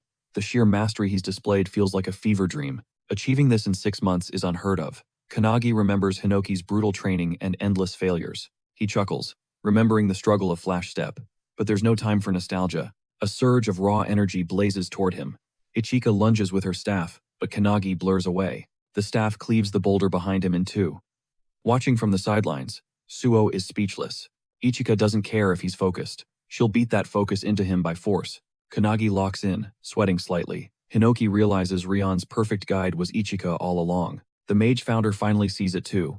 She is the one destined to sharpen Kanagi's blade. For a modern awakener, her power is insane, true to the blood of Hinoki's lineage. Hinoki swears he never had kids, maybe his brother? Still, he can't deny her overwhelming prowess. Since she molded a beast like Makoto, she's clearly a true successor of the old ways. Suddenly, she unleashes Skyfall, a technique so rare even the ancient masters have never seen it. Electricity crackles toward Kanagi. He barely dodges, feeling the terrifying weight behind the lightning strike. He realizes she's playing for keeps. Ichika rockets forward, closing the distance in a heartbeat. She activates Purgatory Sword, swinging with lethal intent. Hinoki watches, his spirit practically vibrating with excitement. She's refined ancient knowledge into something new. Kanagi narrowly dances around her devastating assault. She's impressed. He's never faced this move, yet his instincts allow him to survive the onslaught. She applauds his one-handed style, noting its eerie similarity to the legends of the first founder. Kanagi is stunned. Before he can speak, Ichika probes his deepest insecurity, his own growing power. Can he ever surpass Makoto? Her words hit the bullseye of his inner turmoil. Suo's jaw drops. Kanagi grips his hilt, haunted by the memory of Makoto's godlike strength. He was the ultimate captain.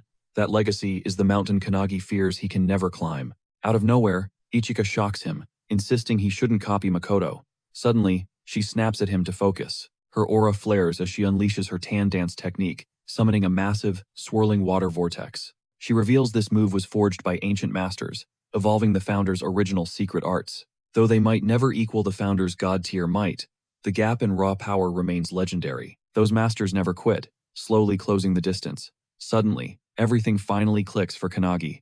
Ichika admits she never truly witnessed the full extent of Makoto's legendary leadership style. Yet, based on his reputation alone, he was clearly a goat. She then emphasizes that Kanagi won't start at the top, but with his talent, reaching that summit is inevitable. Leveling her practice sword, she tells him to stop mimicking Makoto and walk his own destined path. Memories of Makoto's firm handshake flash through his mind.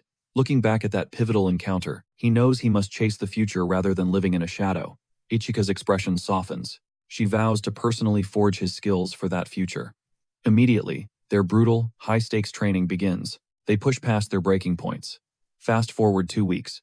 Captains Hibiki and Todoroki are at HQ. They're vetting new recruits. Surprisingly, the superintendent's own list features both Kanagi and Ichika. The brass is suspicious.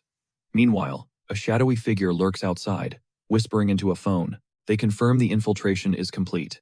The upcoming captaincy trials are set for 3 days away. Clutching the Book of Doom, the intruder arrogantly vows to seize control of the entire squad. They'll lead the anti-prophecy soon. Meet Eva, a deadly member of the 12 Apostles of Apocalypse. Using Heavenly Demon, Eva steals the identity of anyone she slaughters. Her mission is clear: infiltrate as a captain and dismantle the anti-prophecy from the inside.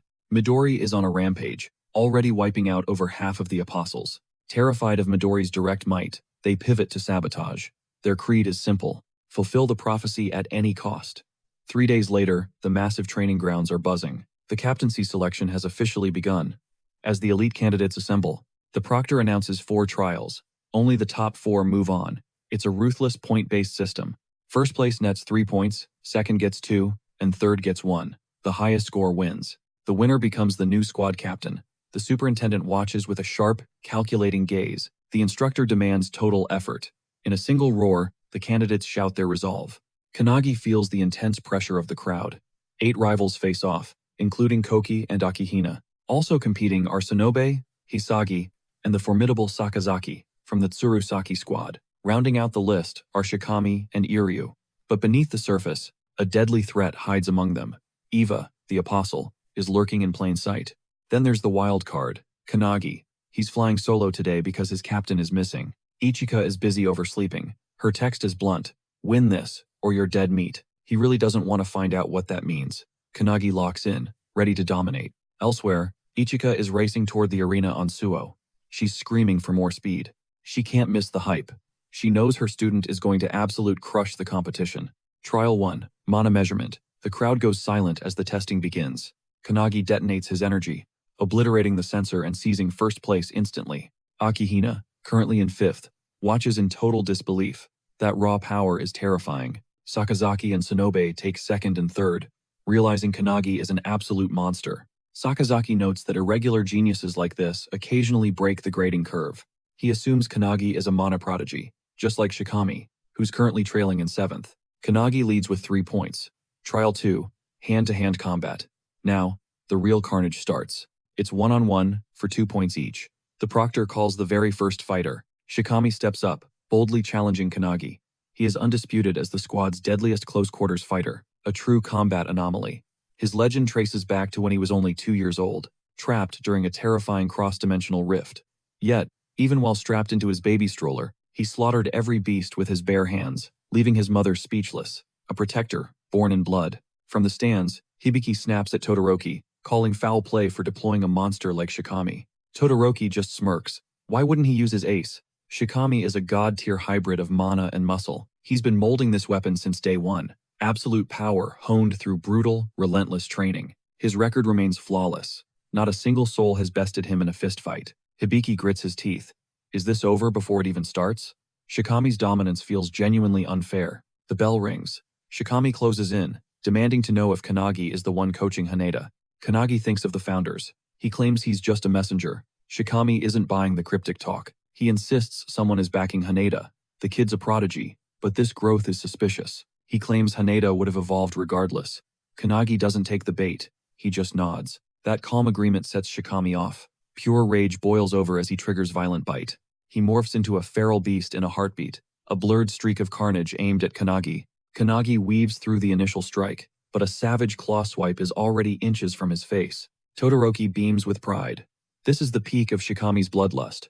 One final, crushing swing descends. Kanagi dances around the impact. Moving like water, he enters the kudu stance and snatches Shikami's wrist. He hammers him into the dirt with tectonic force. A massive shockwave detonates, turning the arena to rubble. Through the dust, the pair hurtles into the sky. The crowd is paralyzed by the raw destruction. It was just a redirection, yet the battlefield looks like a war zone. Absolute, terrifying efficiency. Kanagi offers a genuine compliment, but Shikami only hears mockery through his bruised ego. Shikami sticks the landing amidst the craters. The audience can't believe he's still standing. Sakazaki taps away at his keys. To him, this is science. Shikami's biology is fundamentally broken. He's built differently than any standard awakener. Built for pure survival. Shikami resets, ready for round 2. He lunges again. Kanagi knows he can't just keep parrying. It's time to flip the script. Playing defense won't end this. Channeling his founder essence, he prepares a finishing blow. He launches a deceptive tap, then ignites it. Luminance kick. A barrage of lightspeed strikes. Mid-air, Shikami is pummeled by a dozen phantom impacts. He falls like a meteor finished. The ref steps in before things get lethal. It's over. Kanagi takes the win. 2 points to Kanagi. The other recruits are shaking. He just outmuscled the squad's strongest tank. Sakazaki's fingers blur over his keyboard. He didn't calculate this.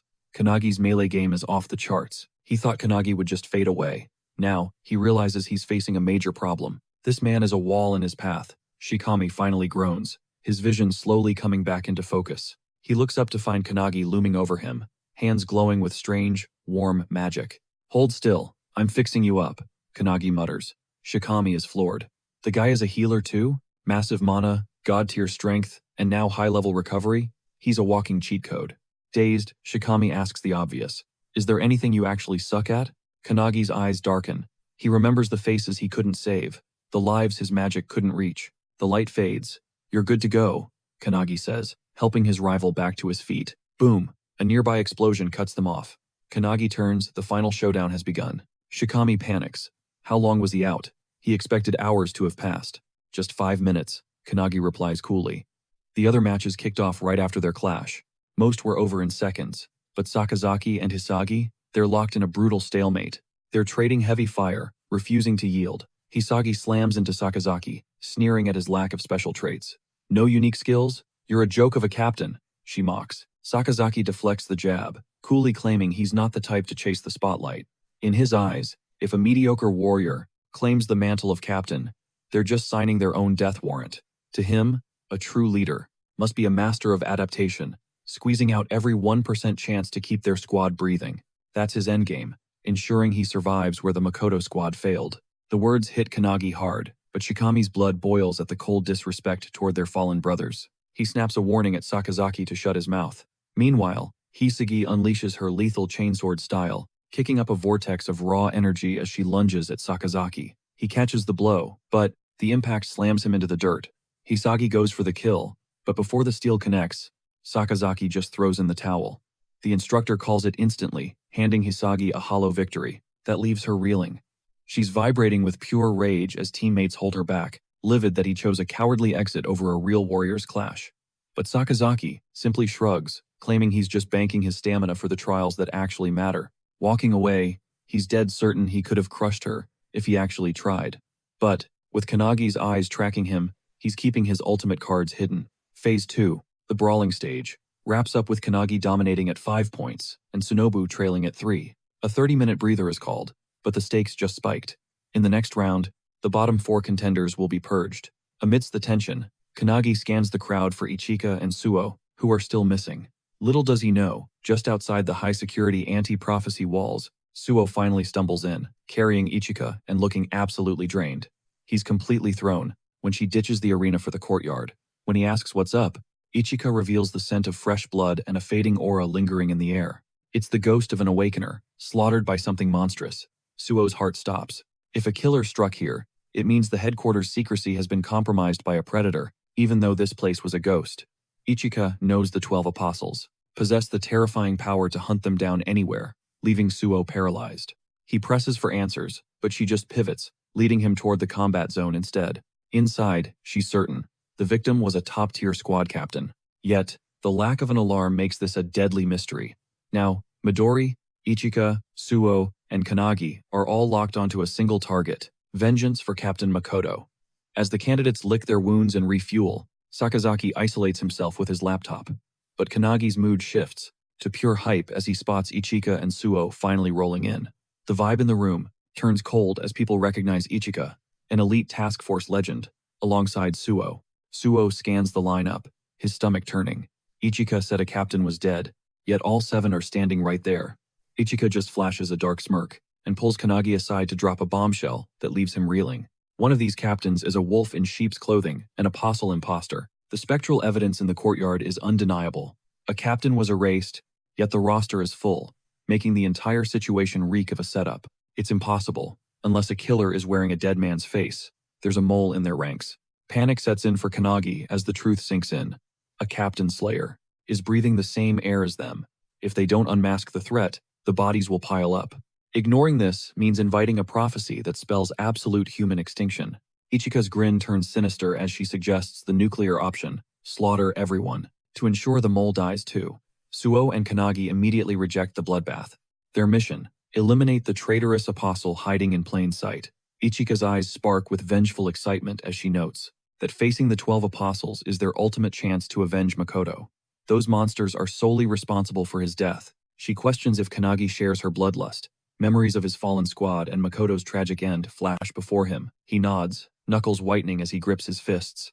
The trauma his brother endured fuels his rising fury. Seeking guidance, Kanagi consults Azure, the mastermind behind the detectives. Azure's cold gaze suggests a tactical approach. He needs to sweep the crime scene first. However, with the exams ongoing, such a move is currently impossible. Kanagi weighs rushing there before lunch concludes. Time is ticking, but his window of opportunity is closing fast. Azure warns that haste will tip off the killer. If this apostle matches the beast from the snowy mountains, he could slaughter everyone present in a heartbeat. They cannot engage without a flawless plan and absolute readiness. Accepting the risk, Kanagi chooses to strike the training grounds once today's brutal testing phase finally wraps up. He wonders aloud, could the killer's aura be so suppressed that even the legendary founders might miss the scent? Hinoki chimes in, noting their month-long stint near a volcanic peak where he pushed his limits. Having perfected his single-blade style, he explains that volcanic heat often distorts the natural flow of spiritual chi. This interference masks lingering energy trails. The mage adds a chilling detail about these high-level apostles' elusive nature. If their presence only triggers at point-blank range, they are definitely dealing with the 12 apostles' terrifying tier. Azure bristles as they hijack his investigation, but Hinoki silences him. Their sole priority is trapping this monster now. Revenge is the only goal. Azure redirects the interrogation, prompting Kanagi to fire a critical question toward Ichika. Could the apostle be hiding as a mere candidate instead of a captain? This curveball leaves Ichika momentarily stunned. She recovers, admitting that elite candidate roles are the perfect cover.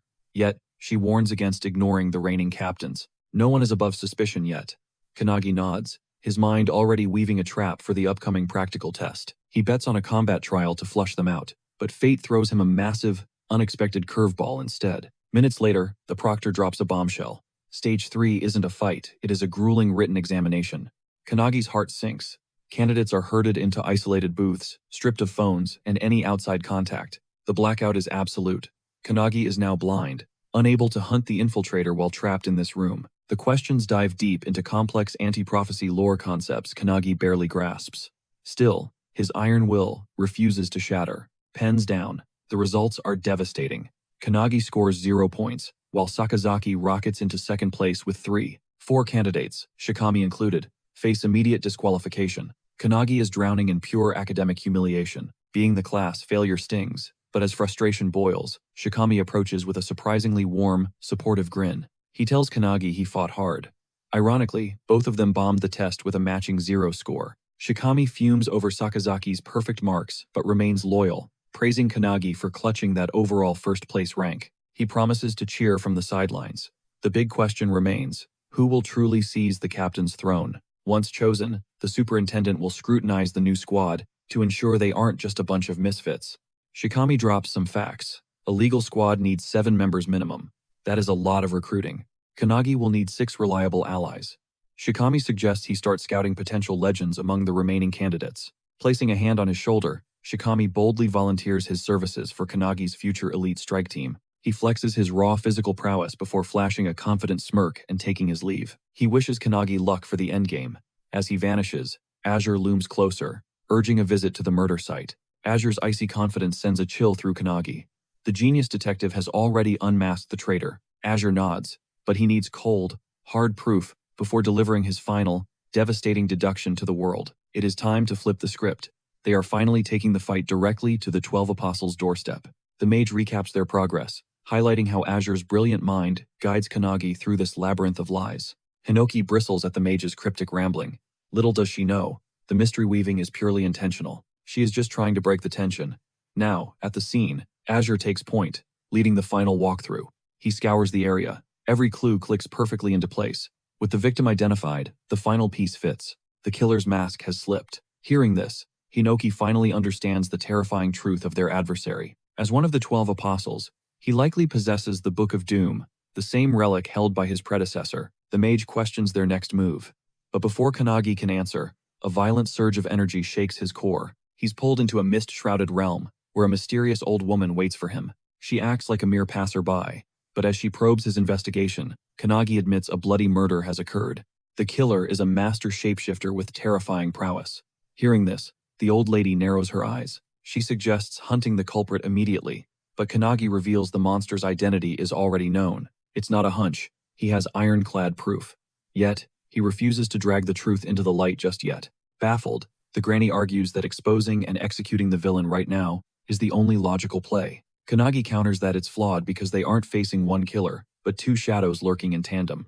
He plans to wait, striking both targets simultaneously once they're cornered in the same location. He'll finish it by dawn, but requests the superintendent hidden behind the granny's face to stay back and watch. With a cryptic smile, she wishes him luck, insisting she's just an innocent old woman passing through. She promises not to interfere. Before she fades, Kannagi drops his name, leaving her with a satisfied grin. Power surges through his veins as he snaps back into reality within a top-secret sanctuary. The assistant doubts this hands-off approach, but the superintendent remains unfazed by the potential risk. Kannagi is clearly on the verge of victory. She's simply dying to see his final move. She commands the assistant to prep the officers for backup, just in case things go south. The assistant obeys, though she failed to find anything of note while scouting the area. Regardless, the superintendent's faith in Kannagi is unshakable, leaving her subordinate completely bewildered. Why bet everything on him? The assistant just can't grasp the reason behind such blind trust. The granny simply explains that his eyes held a fire of unyielding determination she couldn't ignore. Morning arrives. Shikami joins Kannagi in the woods to prep for the next brutal trial of skill. Their worth as squad captains will be judged.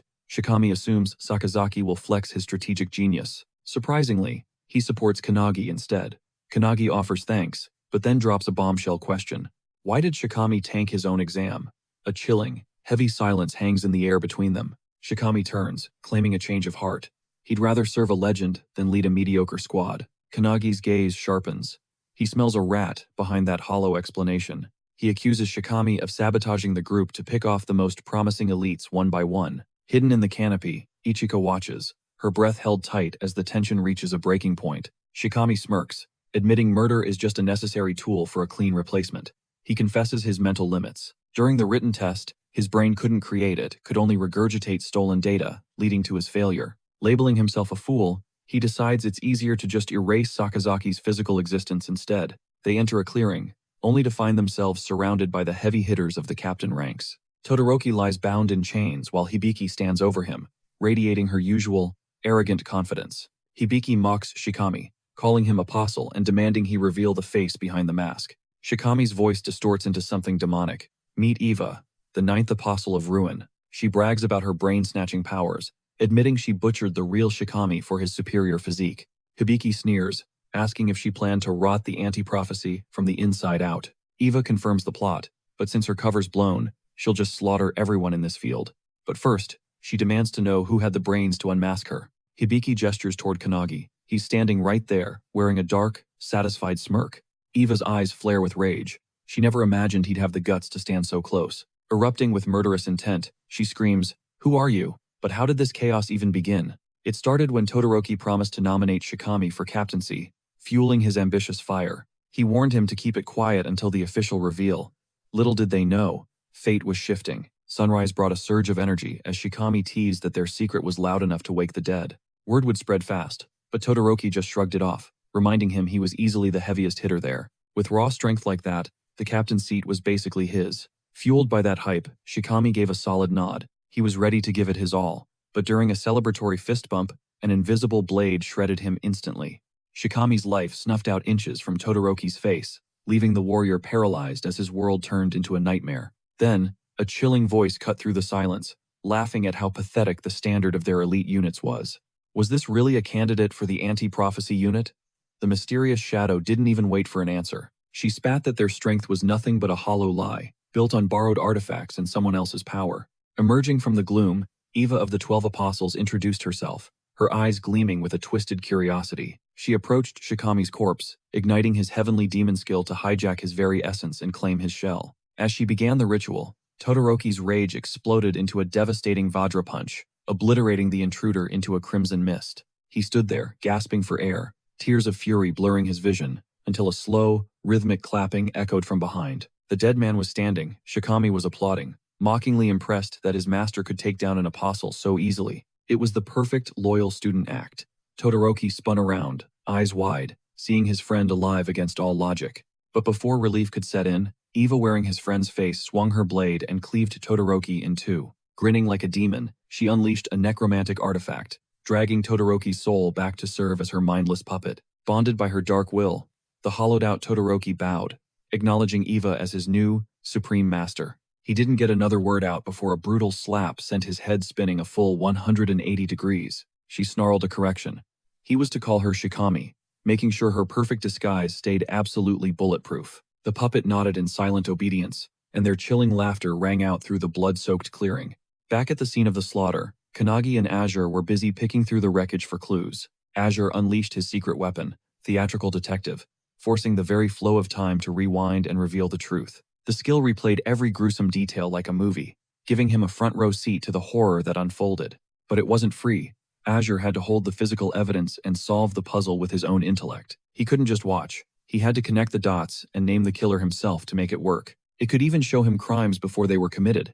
But this god-tier power came with a terrifying price. One wrong guess, one single mistake in his deduction, and the ability would vanish from his soul forever. There are no second chances. Failure means being stripped of his greatest power for the rest of his life. The founders listened in horror, their stomachs turning as they realized the sheer depravity of Eva's body-snatching tactics. The thought of murdering a man just to wear his skin chilled them to the bone, sparking heavy silence. Suddenly, every eye locked onto Kanagi as his mana surged like a volcanic eruption, fueled by pure, unadulterated fury. His eyes burned with a deadly resolve. The apostle had crossed a line, and she wouldn't survive his wrath. Returning to the heat of battle, Kanagi's rage exploded into a blitz of high-speed, devastating violence. He combined a flash reflection punch with a penetration spell, stacking it with the blinding power of Luminance Fist. His fist connected with Eva's jaw, triggering a titanic shockwave that sent her hurtling backward through the air. She fought to stay upright, but the sheer momentum forced her to skid across the ground, desperate for balance. Yet as the debris cleared, a sickening laugh rang out. Eva was actually enjoying the pain, calling him heartless. Even after that brutal combo, she didn't stop talking, using his bond with the real Shikami to taunt him. She mocked his lack of mercy, but Kanagi knew the truth. His current power wasn't enough to end her. Despite the recoil rattling her bones, Eva just smirked, acting like his best shots were nothing but child's play. She yelled that his strikes felt like a game, declaring that such weak efforts would never truly touch her. Kanagi simply nodded, revealing the cold reality he was never the one destined to be her final opponent. He was just the distraction, burning time until the legendary mage founder could possess his physical form. As the founder's spirit surged forward, Kanagi was swallowed by a blinding pillar of ancient, god-tier energy. Eva realized this was the threat the satellites warned about, a complete transformation.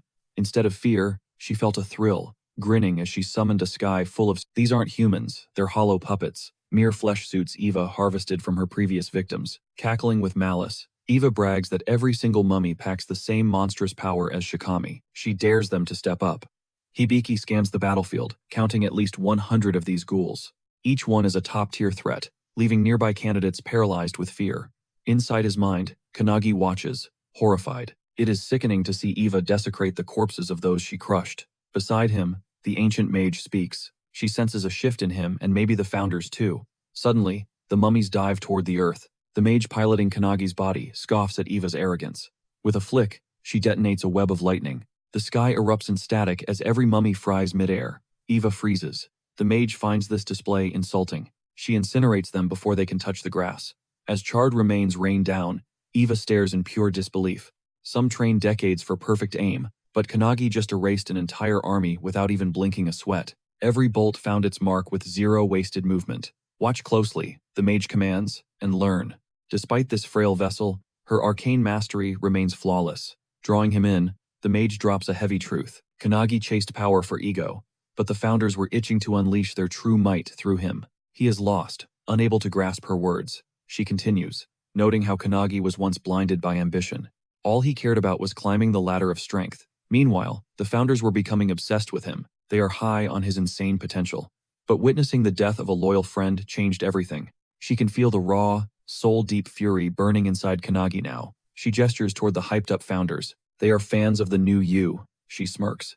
Hearing this cryptic talk, Eva's patience finally snaps. She lunges at Kanagi, screaming her twisted logic, that the strong thrive, and the weak get crushed. A violent spark explodes in her face, halting her dead in her tracks. Eva recoils, her brain short-circuiting. She looks up to see the heavens weeping bolts of pure destruction. Many share your delusions, the mage whispers. But she remembers a god-tier being who leveled towers, only to be treated like a helpless plaything. That monster was eaten alive by interdimensional beasts. Now, the survivor of that carnage stands for the weak. Her mission is vengeance. Striding toward Eva with Kanagi's legs, the mage mocks her pathetic, desperate struggle. She ridicules Eva's lack of real power. Eva tries to rise, but her body refuses to obey her. Constant lightning strikes pin her to the dirt. The mage knows Kanagi's mountain training was fueled by something dark. He wore a mask of smiles, but his soul craved payback. Every founder now shares that same belief. Reaching out, she promises that the founders are his allies. If your heart breaks, she tells him, just point at the source of your pain, and we will end the prophecy. Kanagi aims at Eva. Boom! Pillars of light shred her form into 1,000 fragments. The audience watches in stunned, deathly silence. The instructor shivers, seeing shades of a young Midori in Kanagi. A true monster is being born. Smoldering in bits on the floor, Eva cannot process how this kid dismantled her entire army and body. He completely erased her. Towering over her remains, Kanagi asks if she finally tastes the gap in power. I have got questions, he says coldly. And I know some experts who are good at making people talk. He wants the full story. But through gritted teeth, Eva admits she cannot win this fight in this form. Her boss's warnings were right, after all. Suddenly, the ground groans as a massive coffin breaches the surface. Behold my trump card, she wheezes. As Kanagi reels, she reveals a secret from hundreds of years ago. A legendary founder, the 10,000-man army slasher, once brought the entire tower to its knees. Horror fills Kanagi's eyes as the lid reveals the corpse of Hinoki Rishio. The founder's spirits go wild. They cannot believe she desecrated his grave. Without hesitation, the mage blasts the coffin with a warning bolt. The real nightmare starts now, the mage warns. Eva has already hijacked Hinoki's legendary vessel. The corpse grips its sword. Drunk on this new energy, Eva boasts that the playing field is finally level. The air turns heavy, suffocating Kanagi with raw pressure. This terrifying aura is unlike anything he has felt. It dwarfs even the intensity of his training sessions with Ichika. Then, with a chilling snap of her fingers, a second wave of hundreds of ghouls claws out from the dirt. For the first time, Kanagi feels dread. Mage brushes it off as nothing, but as Eva pumps out more lackeys, a massive blast rocks the ground right behind her. She spins around to find Kanagi's squad pulling up. Ichika, Suo, and the whole gang are locked, loaded, and ready to scrap. He isn't flying solo anymore. Eva's tilted. She totally expected Kanagi to be a one-man show while she watched him struggle. Even with backup, Kanagi freezes. That corpse's voice and tone are a dead ringer for Hinoki. It's haunting. The squad is sweating against these mobs. Eva just smirks, bragging that this new batch is built different and way stronger. These things have insane physical hardening. Even when the team goes all out with their full power, they barely leave a scratch. No damage. To their horror, they realize every single minion has its own unique deadly skill. A total nightmare. Swarmed by a sea of monsters, the anti-prophecy crew is getting pushed to the brink. They're completely outnumbered and overwhelmed. Hibiki's been watching like a hawk. She drops her sound visualization skill, unleashing a majestic sound phoenix into the fray. It nukes a whole cluster of minions instantly. But even after that massive flex, Hibiki isn't letting her guard down. These buffs are no joke. Every minion is cracked. And just when things couldn't get any crazier or more chaotic, Todoroki snaps his chains like paper and absolutely posters one of the rookies with a bone-crushing, high-impact slam. Hibiki moves like lightning, snatching them from death's door. Meanwhile, Eva is just vibing and reveling in all this carnage. She's loving every second, arrogantly claiming that only the squad captains are built to survive this absolute hell. Kanagi looks to the other founders for a rebuttal, but all he gets is a stone-cold, ominous silence. He turns to Mage, asking to pilot the body for a second. The sudden request catches her completely off guard. She hands over the wheel. Taking the reins, he starts roasting Eva for massively underestimating his squad's true potential. Huge mistake. Elsewhere, Hanada is boxed in, but he remembers Lesson 7 from the GOAT, Kanagi himself. Charging up his fist technique, he summons a spectral dragon to fuel his strikes with raw, mythical power. With a burst of explosive force, he starts kicking the absolute brakes off every minion that dares to rush him. Founder Spirit Wantak had clocked Hanada's build, pure muscle but crazy flexible, noticing his habit of relying on precision strikes. Agility meets focus. But Eiler's son wasn't sold, arguing that while the style was okay, it needed much more. With their coaching, he could be legendary. Back in the now, Hanada is pulling off those secret moves flawlessly. He's weaving through the chaos like a coiling viper, striking from blind spots they didn't even see coming. Precision, annihilation. Meanwhile, Akane is holding the line, staring down a literal tidal wave of monsters. She flashes back to Kanagi's lesson on transmutation, turning trash materials into absolute, high-tier perfection. She used to make budget weapons, but now her alchemy is breaking limits. She's finally leveling up for real. She rips stone golems straight from the ground. Lesson 8 is in session, and these golems are cracking hardened skulls. Hardened armor? Shattered. Kanagi checks in on Suo, and Hinoki confirms the kid is actually handling the heat well. He's no genius like his bro, but he's got his own sauce. Right now, he's putting on a masterclass. He's blending Hinoki's blade style with Skyfall, deleting a whole swarm of minions with one massive, cinematic swing. He buffs the move with Calendula, unleashing a flower-shaped slash that looks as beautiful as it is deadly. It's a massive area attack. Watching from the sidelines, Ichika can't help but feel like a proud sensei. Her student is cooking with those combos, but she knows Kanagi is still on a whole different level. His combos are just too cracked. But as she carves through mobs, a colossal fire tornado erupts nearby. Her eyes widen. That vortex means one thing: the showdown between Kanagi and the 12 Apostles is finally popping off. It's started.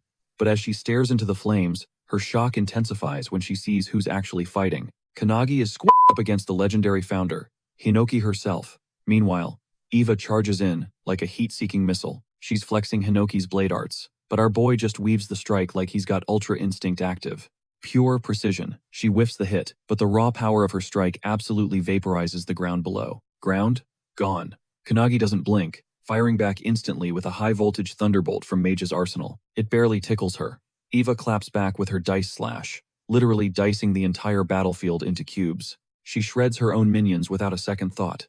But Kanagi survives, sticking the landing on a floating cube. He's tanked this exact skill before, so he knows the vibes. But things are getting messy elsewhere. The world is turning into shifting cubes, and the squad is barely hanging on for dear life. Absolute chaos. She teeters on the edge of the abyss just as he reaches out. A flash of steel shears his arm clean off. Hisagi hurtles into the darkness, her fingers death-gripping the bloody limb of her fallen ally. Kanagi spots the tragedy.